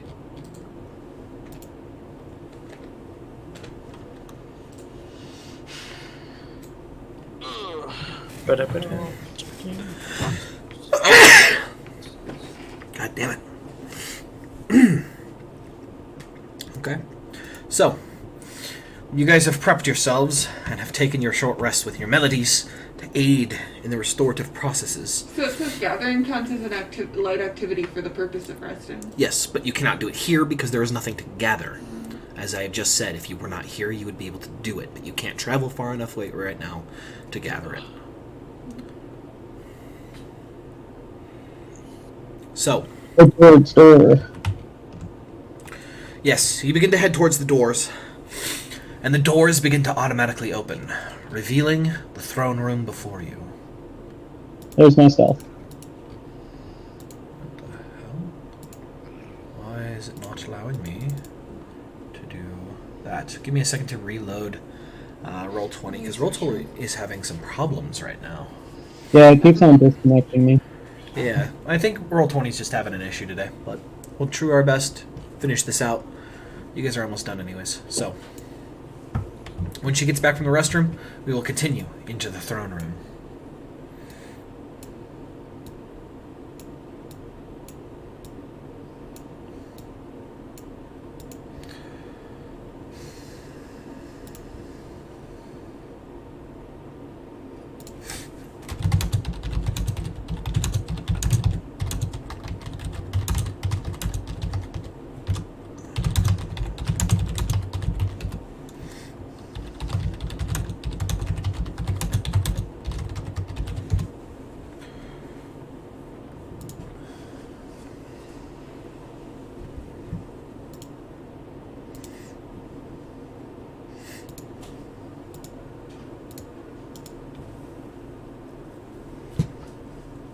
Okay, you're back from the restroom.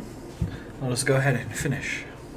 So, did you take meds? No. Well, why not? No, I didn't. Thank you. I don't know. Okay, I don't well, have anything to drink. you could have grabbed yourself something to drink, a little My bit, but back hurts. I know, you're just a baby.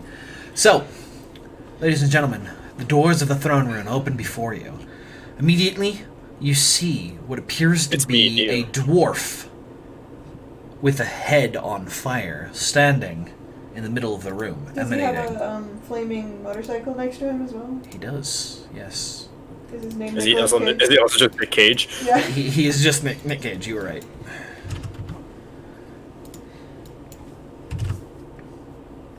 Actually, he doesn't produce bright light, he produces that. So, Dim. yeah, dim light around him. Oh, what's that? That, you can see what appears to be a large gold dragon. Gold. Yep. And the dwarf is looking up at the throne. You can see vaguely the outline of a dwarf hunched over on the throne, holding himself up with a giant hammer. And there's blood dripping from his face. Like Did he he got murder punched? everyone? Or... Sindrel goes, "Hurry, in. Disable that Azure. Now! Do it, adventurers!" Disable what? The Azure. Ezer? Yep. What's the Ezer? The flaming dwarf in the middle of the room. I don't know Table this. him? You say this like I should know this. I encountered 12 Azers already. Right? Your snake's He's- also healed. He's more worried about you It's guys not- getting in there and it's doing not. that. Did you heal it? I mean, we long rested, or we short rested. It doesn't get any HP back It on a doesn't- short it rest. only long rests. Oh, that's actually stupid. Yeah, it is. Okay, so first is going to be Zap. The Azure, hearing the cries of Sindrel, immediately turn before- around. Before I went to bed, I was meaning to share my HP with the snake, but Okay, you Well, can. we didn't go to sleep, Yeah. but So on your turn, No. you'll be able to. like before I went to the bathroom, Oh. before we went in the area, I was gonna share my Okay. Well, how much would you like to share with your snake? like 10. Okay. So he Oh, goes you back get up to to pick 14. the number 2? Yeah. Yep. Any amount. And your HP goes down to 18. Gotcha. So, first is going to be Zap. The Azure turns towards you guys. Okay, I am going to throw I'm going to put my assassin mask on first, and then throw a crossbow bolt at him. Yeah. Throw go ahead it. and Like go ahead. fuck the You just- crossbow. Yeah. You see that the crossbow bolt dings off of his metal body. You can hear kind of sounds like a campfire, but laughing. I've heard many campfires laugh, I know, it's crazy. especially on my pirate ship. Exactly. It sounds you've heard a campfire. It sounds like a campfire, but chuckling. so Engage over there. is it just pure laughter? Because remember, I know Abyssal. Primordial, sorry. Do you know Ignan? Wouldn't Oh, that wait, be, I think I do. Primordial? No, Ignan is not primordial. It's fire. It's fire. It's the language You of had fire the choice itself. to take it though. Yeah. Did I? Yeah, you could have learned primordial, fire, or common. Yeah, and you chose primordial. Yeah. I know Infernal. Immediately looking at the party and chuckling at the crossbow that bounces off, his eyes immediately lock onto Garnet. Because he's fire. Garnet, I want you to roll me a knowledge history check. Which would be intelligence. Knowledge or history? Yeah, knowledge history. There should be a history, like, in your Yeah, skills. so, Yeah. so you could just roll history. Okay. Damn. You get a faint inkling as to why this strange metal dwarf is looking at you with rage, but you don't quite recall. Ondariel, it is your turn. I don't know if I should call this thing a bitch or not. Well, is he a bitch? Would I know anything? No. No. Okay. No. It's probably from his past life or something.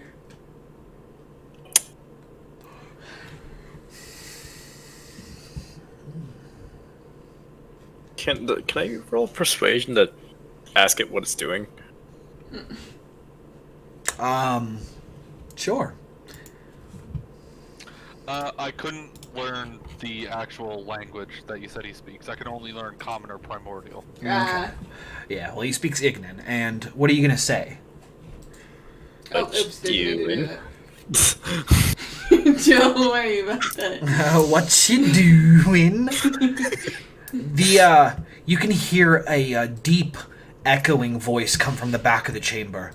Adventurers, please do not harm my child.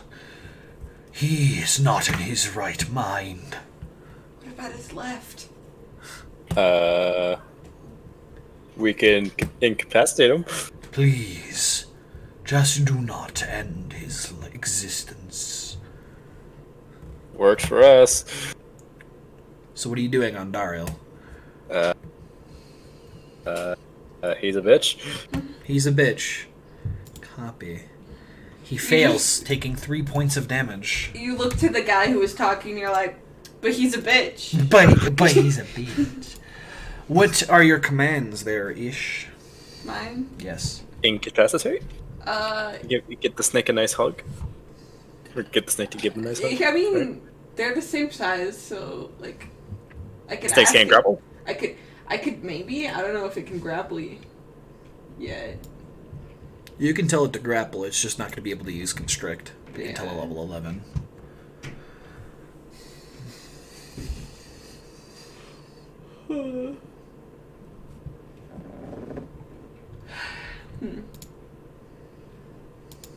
Yeah, I guess I'll just tell it to attack but don't kill. Okay. It nods at you. 5, 10, 15, 20, 25, 30. It approaches, and it's going to make a bite attack, actually. Oh, you're approaching me. Oh, you're approaching. I need to get closer in order to punch you. Grows arms. It's going to make a bite attack against the creature. It does 3 points of piercing damage. Give me one And it's moment. probably immune to poison. It is immune to poison. Which means I'm useless. And immediately, the snake takes 1d10 points of fire damage. Ah, it has a fire aura around it. It takes 1 point of damage. Mm-hmm. Ish. So I'm useless this fight, guys. I guess I will longbow him. Okay, you longbow. Wait, do I want to cast Hunter's Mark on him again? I guess I will. Okay. You use your bonus action to use Hunter's Mark on him. Yeah. He is marked for death.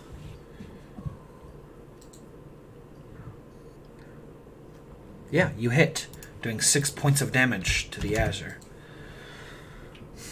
Does an additional 3. Okay. Garnet. So you said I had he reminds me of somebody in history, but I can't quite pick it out. Yes. Think harder. Think harder. Yeah, I was going to speak in Primordial. What is your name, sir? Immediately I know upon you were not- hearing you speak Primordial, he's going to let out a large bellow as flames begin to grow brighter. I said think more, not piss it off.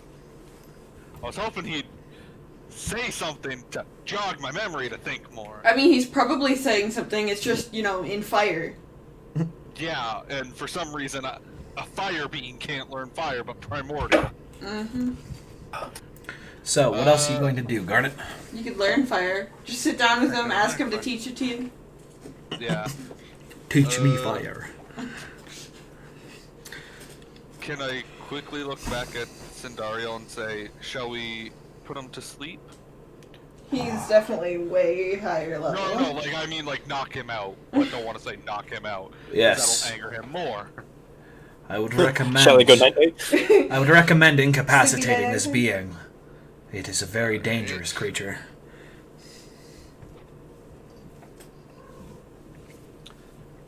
I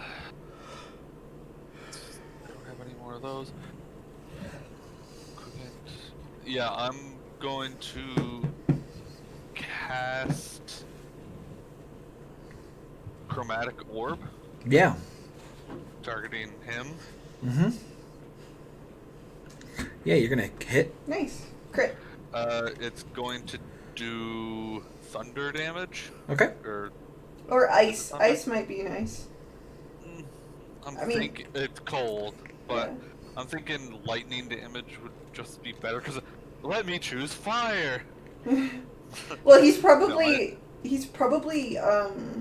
weak to ice. I mean, he's armored. Acid always sounds good. Yeah, acid. Or water. Cold is the only thing. No. And I don't feel like you'll be cold.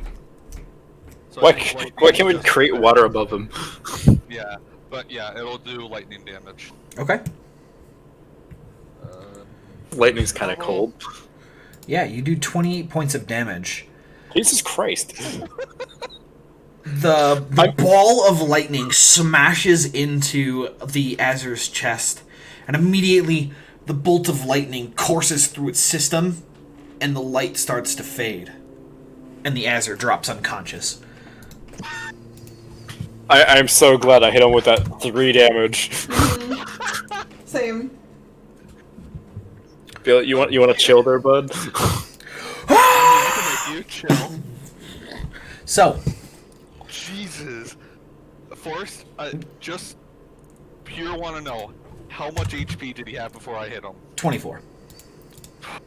Oh, so How my much 3 damage actually helped. How much HP did he actually have, like, total? 29. No, because I did damage to him. Oh, Yeah. I did, I think. so 32. 6, You also have to 7, 8, imagine 9, that 10, 11, Zap 12. also did damage. Yeah. So at least 50. So probably like 50 or something. No, I'd give it 40. Because that was 6 from Ish. Actually, 3 it was from the snake. 12. I did it 12 12? total with the snake. Oh, 12 total with the snake. You did 3? Yeah, you 3. did 3. Damn right I did 3. Yeah, and if Zap did anything, it was 4. Oh, that's right. Zap didn't, think so. because it bounced off of his Bounced armor. off, yeah. So, there you guys go. You guys have managed to kill the Azure, and immediately the dragon comes out and basically swoops up the Azure into his claws, and immediately starts to coddle the poor creature before you. Hurry, Sindrel! The High Thane. He's dying. Sindrel immediately rushes into the room. Wait, was it the dragon who told him not to kill us? Him? Yeah. Sindrel rushes up, and there is a very elderly dwarf here, with a huge, huge gash on his chest. And he's barely hanging on, his blood just pours out of his mouth. Can I cure wounds him? Oh, that's okay. Seeing your intentions, the dragon will put up a claw. It will not help, Bard. It will not help. Oh. He is dead, and there is nothing we can do now. Sindrel, my boy, you've come. Of course, I would not leave you here to die. You fool. I am already dead. But at least Nani? I got to see you one last time, my friend. I know. I wish that I had come sooner. No, I'm sure you came as fast as you could. Yells from the back of the room. Your son's doing a good job, though. What did you bring to my court? Adventurers. They are here to help. I was hoping that I would find you here alive, but I did not expect to find you here dying. Fool. This isn't the first time I've died, and it will probably be the last, however. Resurrection takes a toll, you know that. Yes, but it doesn't change the fact that I hate to see you go. Well, me boy, as long as the Dwarven Council is called, my funeral is nice, and the people are saved. That is all I care about. Did you come and fix the issue already? No, I've brought something that will, though. I've brought something that will stop this curse, or whatever it is. Well, me boy, I hope that it actually fixes the issue. Throyan here. You... Wow, fucking, I'm already forgetting the dragon's name. It's just Durgan. Just forget about Yurgion He will help No, you. Tarragon. Yurgion will help you. There we go. And Can you spell that? Yrgeon.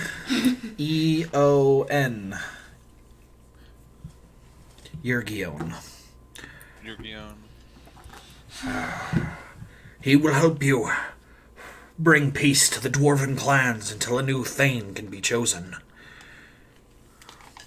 It's not that. I've got to get hair off of it. Good. This one's better. Okay, that's fine. You're a pain. You're killing me. So, Sindrel is going to go, well, he clasps arms with his friend, and he goes, "It is okay to rest now. I will take over and ensure that your people are restored. Thank you, me boy. And tell my sons I love them." The dwarf finally passes on from this world, as he is now laying in a pool of his own blood. Sindrel walks back to the middle of the room, and he begins to set up the device that he had brought. What's the dragon doing? He's sitting there, and he's holding the Azure's body as he looks sadly at the deceased dwarven Thane. Shaking his head. "I'm glad you came, Sindrel. This has been a tormented time for us all." Sindrel walks up and he's like, "What happened here?" Yurgion replies, "I do not know. It happened abruptly. We were at court when immediately everyone began to scream. They thought that orcs had made their way into the throne room and were trying to attack the High Thane. It was only with the quick thinking of me and the Thane that we'd managed to teleport his sons away. Back to Colruyt. It was awful. The dwarves began to kill each other, and I could not stop them. Only one group of dwarves were able to keep their minds sane and protect the Thane, as they shoved the rest of the hysterical ones out. Where are they now? They are dead, and they attempted to find those that still breathed normally. This has been happening for quite a while, a little over 77 days of nothing but torment. Hearing the dwarves kill each other. They were screaming that I was there killing them. They thought I was a red dragon. They were burning each other alive. It is okay, Yurgion. It is okay. Calm yourself. My children are dead. My friend is dead. This is a sad day for us all. Yurgion, it's okay. Take your time. Go to your horde. Relax. I will care for the High Thane, and I will ensure that everything gets back to the way it was. To the best of my ability, Yurgion. I will do this. Just go back to your mounds of gold. They'll relax you. It's pretty accurate. I'm gonna write a nice laminin about this. I hope so. I Yurgion mean, is probably going the to... first dragon you've ever seen, so you're probably still in awe. Yeah. The dragon- It's a gold. It's a gold dragon, right? Yeah, it's a gold dragon. And his tendrils Oh, basically now you're touch ripping the up Witcher, floor. I see. So Huh? he's old. Yeah, he's old. You're ripping- He's very You're old. ripping up the Witcher now, huh? Yep. Yep. He's going to basically take the body of the Azure, and he's going to begin to crawl up into a hole in the ceiling right behind the throne. And he's going to be like, Sindrel, while I rest and regain my wits, please, bring them here. I must inform them that their father is dead. Sad. And he disappears into the hole above the throne I room. was gonna say before he goes, Yeah. but I'm sorry for what I did, but it seems like he was not going to stop attacking. But I had a vague memory of, or not memory, a vague recollection of him. Could you tell me who he was? You would not know this one, but your kind would. You are from the primordial plane of fire. Yes. The Azure and the Jinn and the Ifrit have had a long-standing rivalry, more of a hatred for each other after the Azure were used to build the Brass City and then discarded like trash. You reminded him of an Ifrit he had fought. Nothing more. He will be sane when he awakes next. He is still alive, but his magic dwindles. I must breathe life into him. Would you like a hand healing? Your magic will not work. He's Young made tiefling. fired. Do not worry, I will care for my child. Thank you, adventurers, for coming with Sindrel. And I will discuss more with you when I am not grieving the loss of children and a friend. He takes his Fair leave. enough. Understandable. Hopefully he has a speedy recovery. Understandable. Have a nice day. Understandable. Have a nice day. So, Sindrel stands in the middle of the throne room as he sets up a tripod-like device with a crystal at the top. He begins to finish the enchantment as he inscribes with chalk a runic circle around the device. You can see that tears stream down his face, and occasionally it screws up his work, and he has to rewrite the sections. As he continues the spell, it begins to take hold, as the lights of the device's gem begins to glow and pulsate, and he stands. This should fix the issue. They should be free of whatever is afflicting them now. So, do they remember what happened while they were afflicted, or? That is to be determined. But I am sure that they will know exactly what happens when their minds are clear of whatever has afflicted them. I fear that this was the easy part of what is to come. And I can only estimate the impact of Jurgion's words of the dwarves killing each other. Kin killing kin is never something to be taken lightly in dwarven culture, and even more so since they were not in control of themselves. So we still don't know who was behind it, though, do we? No, but whatever is happening is gone. I can feel that much already. They will start coming to their senses here first, and slowly back in Colruyt. Probably about a day or so before they are back to their right mind. We can expect a large caravan of dwarves from every dwarven city nearby to be here within a couple of days. This... So do we rest here then? Yes, I will show you the way to somewhere you can stay here in the throne room. I would not recommend staying out in the city, especially since a lot of them that have regained their senses have no idea what has happened and who you are. Come, adventurers. I'm sure you would like to rest. As he leads you over to this door, and he opens the door. Head straight. Do not take a right when you reach the common room. Continue forward. You will reach the guest quarters. Take any room you like. And I will try to find survivors and get a general gist of what is happening. Should you not also rest as well? I know this is taking a heavy toll on you. I will rest when I have gathered what remains of the royal guard, and brought them here to the throne room to establish order once again. And I must go and start collecting the deceased. This is going to be a trialsome period. But I will rest. Do not worry about me, adventurers. I have done more strenuous activities than a few days up non-stop. And I have had to bury more than one close friend. He looks back longingly at the throne and the corpse of his deceased friend. How old exactly are you?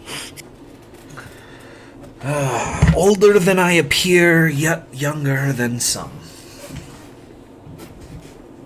Vague, thanks.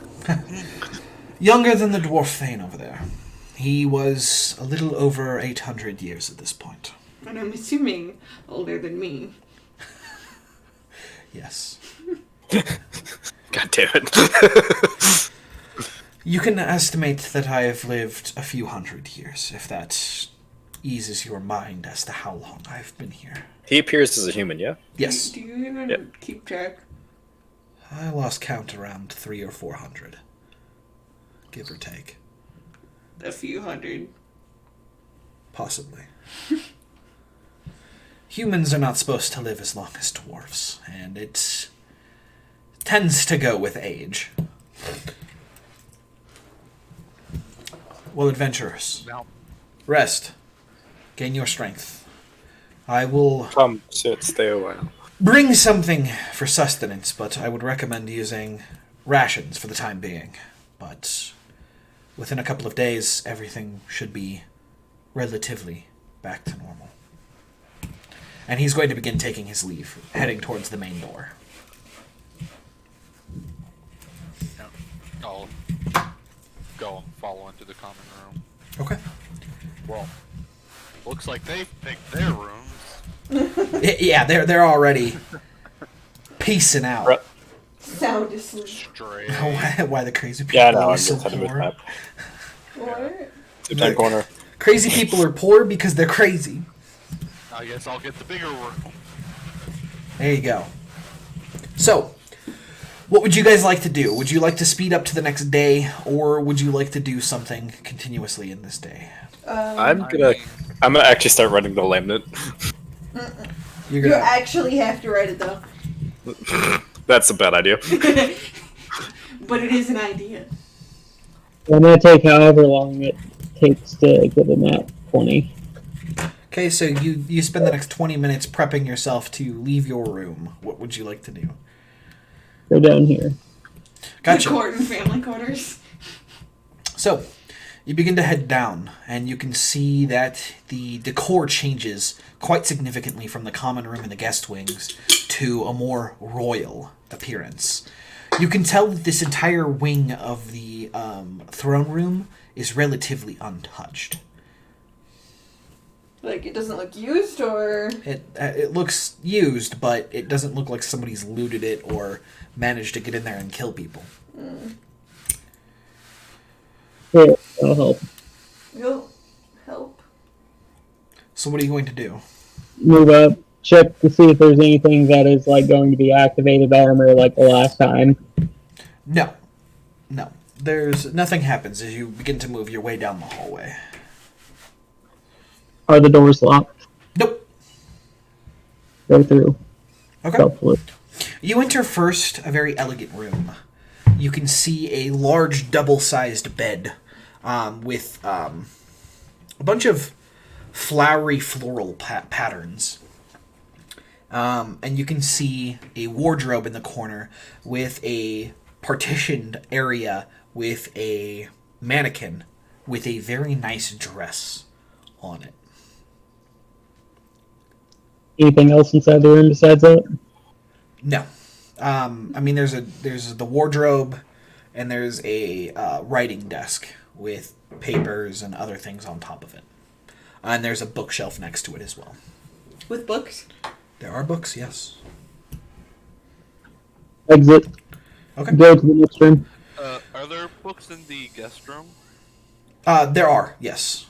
Okay, I'm gonna start taking them and start reading them as we wait for Sindrel to come back and let us know. Okay. Yeah, you enter the next room. And you enter the room with a single bed up against the corner, and the room is got layers of dust on what the writing desk and the wardrobe. And you can see a couple weapon racks on the wall, all of them empty, of course. And that is all that dawns this room. They're all at 120%. Keep in mind, before I even go in, I'm listening, checking, and all that. So would you like me to roll each time? No, you're good. You can use one investigation roll as you go throughout all the rooms. You enter this next room, and it is completely cluttered. There is a writing desk completely covered in papers. The walls have got a bunch of diagrams and a few other things on the walls. You can see mining schematics and a couple of other things, as well as some tools, just kind of strewn about the room. The bed is a complete and utter disaster, and you can see a basically dirt-caked suit of armor, as well as working boots in one corner of the room, just laid in the corner. Anything good about the armor? What is it? You can tell that it's quite fancy, fancier than most people. It is half plate armor, and it is you can tell that it's for the youngest son of the Dwarven Thane. Damn. Anything else inside the Thane's room besides that? No, it's just mining tools and a bunch of schematics and stuff like that. What about on this one? The last I'm room, not really going to go through everything. yeah, you're good. You enter this last room and you can see just a simple bed and a writing desk, and you can see on the writing desk a large golden stamp with the Thane's insignia on it, as well as a bunch of wax and official documents on the desk. And that is all that is in this room. Insignia of a Thane and pocket it. Okay. You pocket the insignia of the High Thane of Steel Coal. That is the name of the High Thane. Okay. Library. Yep. You find yourself entering into the Royal Library. More books than you've ever seen in your life on just one of the shelves that go from floor to ceiling, multiple stories. It's a 2-story library with ladders going all over the place and a stairway leading up on the opposite side of the room. Okay.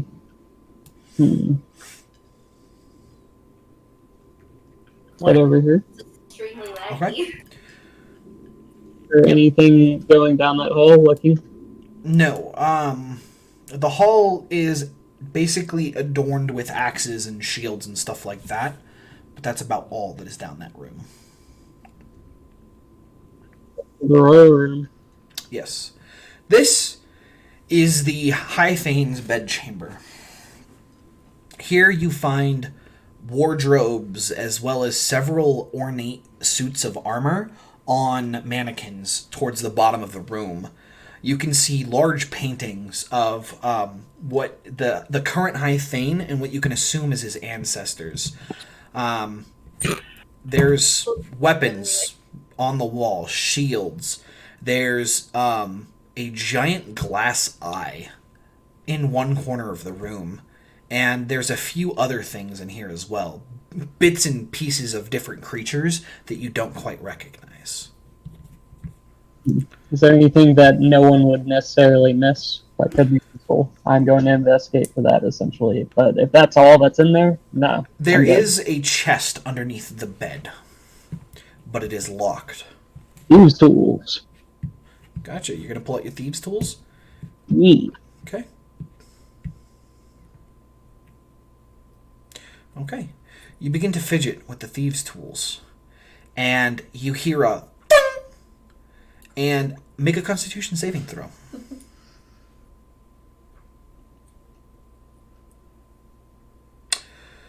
You feel a pinprick stab into your hand. You look at it, and your vision begins to cloud, as all of a sudden you have 3 hands, and there's this tiny little silver needle sticking out of your palm. That's not good. And then black as you pass out. Wouldn't the pinprick thing be in all 3 of his arms? Yeah. All 3 of his hands have a little silver needle sticking out of them. And he's just like, what? And he's out instantly. As he's now asleep on the floor of the royal room. Lordy. Lordy. Frack. It's going to be hard to explain.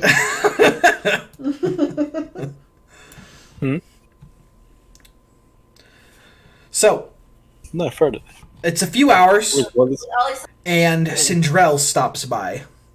And like you can see an entourage of dwarves behind him. He's the fire. They look haggard, completely dirty and tired, but they stand at attention behind him. And he goes, "Welcome, adventurers. Come into the common room." Where is Zap? I don't know. He went to his room before all of us were in our rooms. Well, imagining him, he's probably trying to find something worthy of pickpocketing. Whatever, that is for another time. Should my Snakey come? Yes. Yes. Ladies and gentlemen, this is the royal staff. The royal guard managed to get them out and secured before leaving to try to find more survivors that weren't afflicted. I've brought them here to aid in showing you where the baths are and ensuring that you get a proper meal. They will also assist in anything else you might need, but they will be currently resting in the guest rooms other than that. So, if you need anything, please inform them.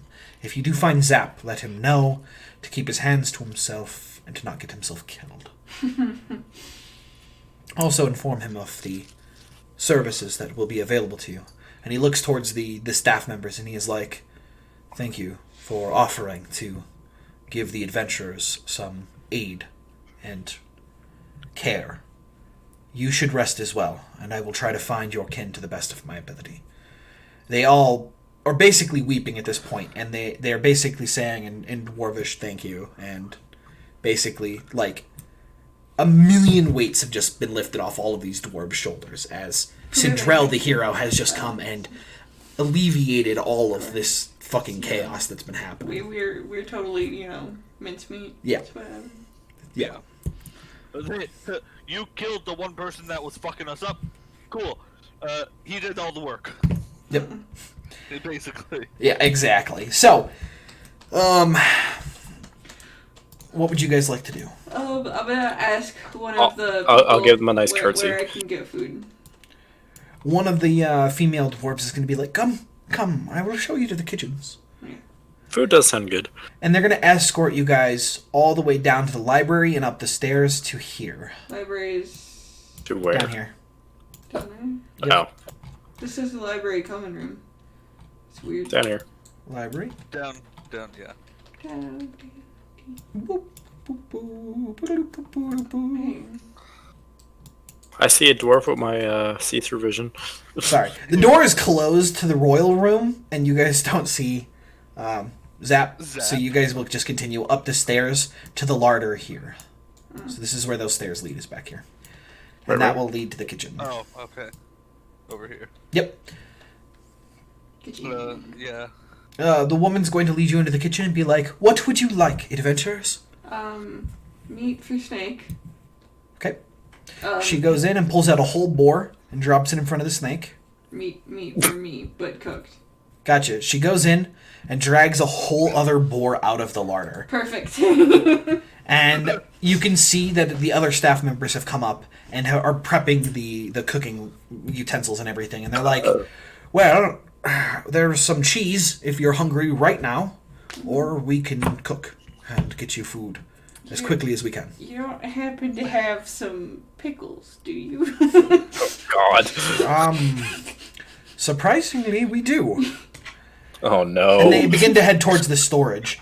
And they're like, "Well, I'm surprised. We only have one jar of both of the types of pickles that one of the king's esteemed friends likes to eat." Sweetened and Yes. unsweetened. Yes. I'll take the sweet. Okay. She hands you the sweetened jar of pickles. And she looks really concerned and disgusted at the same time. And she goes, "Would you like anything? We have other goods in the storage area that would be useful for long-term. Cheese, breads, hard breads normally, smoked meats if you're looking for something right away." Like, So a hors d'oeuvre board. Gotcha.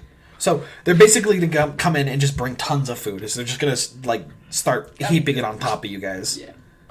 Can I stop one of the staff and ask them where the bath is? So once we're done eating food, I can go to the bath and they can go and rest. What's Of a bed? course. Of course. A bath. If you head back to the guest swings, and you head all the way down the hallways to the last door when you head straight. Down there. Right here. Yep. Okay, yeah. That is where the bath will be. Are you able to get there on your own, or should I escort you? I think I'll be able to find my way. Thank you very much. Understood. If you need anything, shout. Normally we can hear, but then again, we might not. You guys definitely need your rest. Are you gonna eat or Yeah. just bathe? You guys have prepared the food. You might as well eat as well. So, Zap, the next time you awake is a few hours later, and you are laying on the bed. There is a dwarf in regal clothing sitting on the edge of the bed, and he looks over, eyes glowing gold.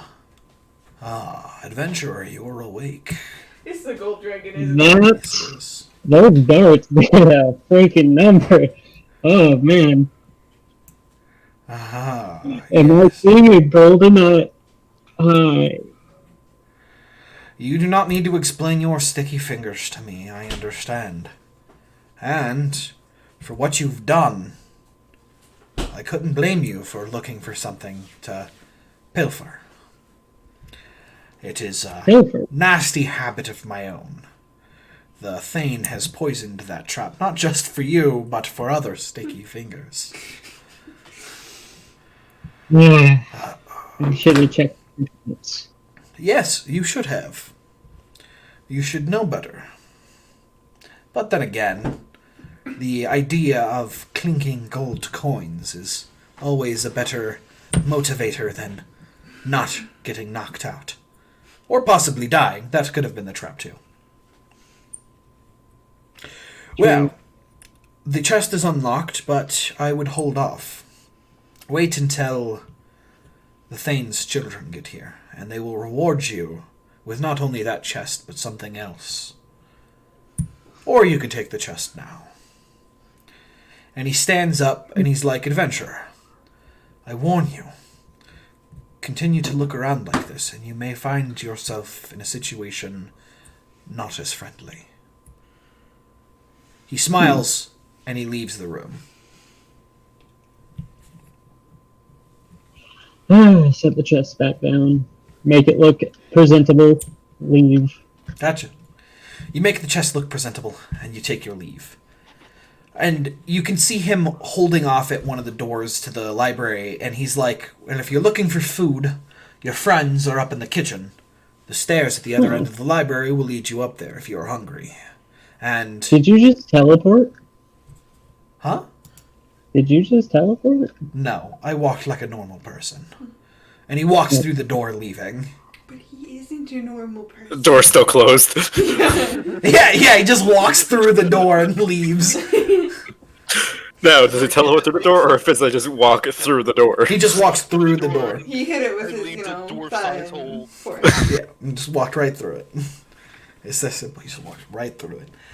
So, what would you guys like to do? You guys begin to consume your food and take your baths. I'm gonna chill in storage and just practice. Okay. So, we're gonna... I'm gonna go to the library, grab a few more books, and start reading until everything's like cleared. Okay. So, we're gonna end here for the night. But before we end, there is a few things I would like to go over. Very quick first. Yeah. What's this? What's that's a secret tunnel out. What's what? Secret tunnel out of the mountain. Where? Secret tunnel! Over there. Oh, Secret tunnel through the mountain. Secret tunnel. Alright. Jesus Christ. So, Greenland, real quick. Do I still have the stamp though? yes, you do have the stamp. He's not super concerned about the dead Thane's insignia. Considering you can't use it anymore because he's dead. Yeah. So, Oh, I mean, I've got the dead thing's approval. I got the dead it Thane. might take some time for the upper worlds to know that. You are correct. So, we're going to end there tonight, but there is a few things I want to go over that happened during this this session.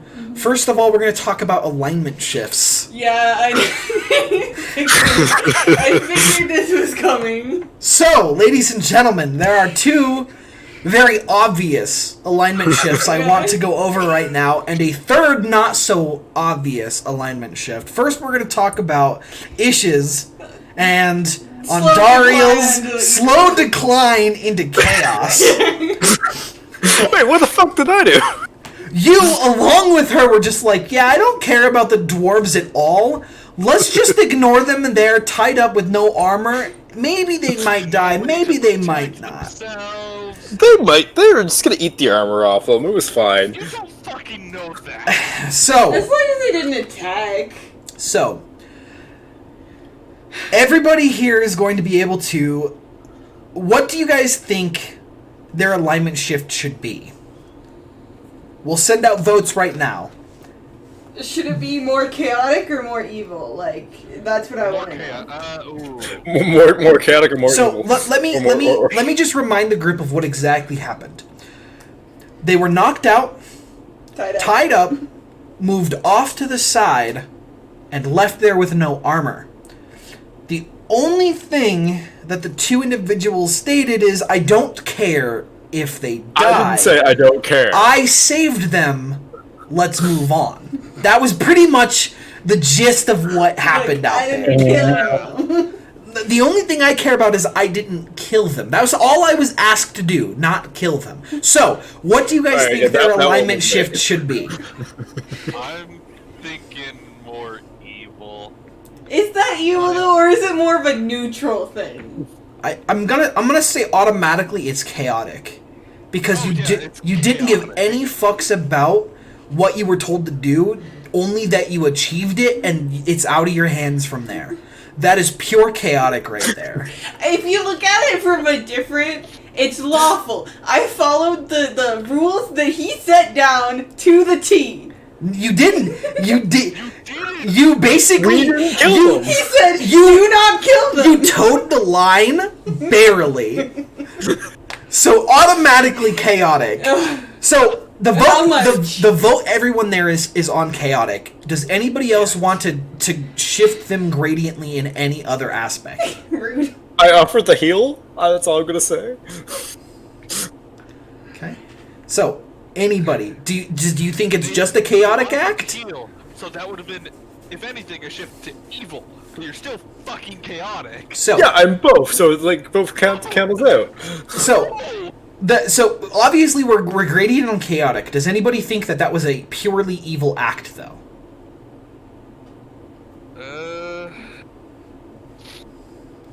I think it was evil. I don't agree with that it being evil, because I don't think it was evil. It was more of, I'm good. I did what I was told to do. okay, so we're getting a chaotic shift here. Oh, It really was a big enough definition of chaos to just be like, oh yeah, no, I don't give any fucks about anybody else's life because I did my job. So I'm gonna say that was a gradient shift of at least 25 points. So 25. Oh, okay, that's fuck up. 'Cause my last one was like 500 and 300. Because that's when we first started. Uh, You picked that yourself.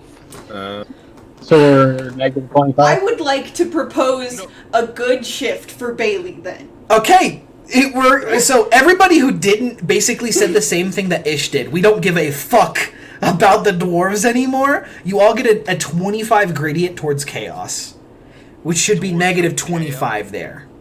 So Bailey, Okay. you're the only one not getting this gradient shift because you are getting a completely different gradient shift. Different gradient. You have gone out of your way to commit a good act following Sindrel's request. I am proposing a lawful good gradient shift here. Yeah. Yeah, I'll take that. Okay, so So, a lawful how much good should I gradient go- shift. yeah, how much should I go? I would 'Cause say right 15 now, each. I'm 15 each? That's 15. So one person says 15. Does everybody agree with that kind of gradient shift there? 15 doesn't seem bad. Because it's two of them, it's both lawful and good. Yeah. 15 each. Yeah. Okay, so Bailey, you will get a lawful good gradient shift of 15 each. And if everybody didn't have inspiration already, I would be granting inspiration to Bailey. I don't have inspiration. Bailey doesn't have inspiration. I don't have inspiration. You have an inspiration for your act in the lawful good gradient shift that you did. Hey, okay. I was acting within character. Sure. But not only that, but even with the rest of his party saying fuck it, he still did exactly what he just did. And that's go out of his way to ensure the dwarves' survival. So, you will get an inspiration point, Bailey. But I offered to heal. I know, it's not a... That's your job. Yeah. That you literally offered everybody to heal. That doesn't... I mean, it's something... technically you didn't heal me, like, at all. So, I did heal you. So- I healed you for fucking like 20. yes, I know. yes, your offer to heal is in character, but it's not enough towards an act. It's not a strong enough act for you to be like, I did this, so I think I deserve an inspiration. To be fair, I'm only offering to heal as a malicious thing, so I can Yeah. make a deal. Exactly. Yeah. In character. So, If you do ever manage to sneak through a deal, though, that's, like, so underhanded, like, I will give you my own inspiration point. No, like, if you get off a deal that we were not seeing Yeah. anyway, that is an inspiration Mhm. point. But if you're just doing it, and you've done this more than once, offered to heal somebody for your own good. Mm-hmm. You saw the Thane dying, and first you're like, oh, I'll go heal him. Because he's a Thane, he could give me shit. Money. A lot of shit. Money! I want your gold dragon. Yeah. Oh, a pet gold dragon for the bird? Oh, can you imagine the songs I can write with that? so, You would, You just start playing the guitar and You- let the dragon do dances. you would more likely be the dragon's pet. yeah. So, ladies and gentlemen, those are the shifts that I have proposed Fuck the tonight. dragon. Next week we pick up the dwarves. I'm basically going to give you a brief story of what has happened in between the rest of the dwarves coming back to the Crystal Heart and the proceedings there afterwards. We'll do some role play. You guys will get your rewards, and then you guys will be able to do some other things. So, ladies and gentlemen, we end that here with some gradient shifts in alignment, as well as some inspiration being given out.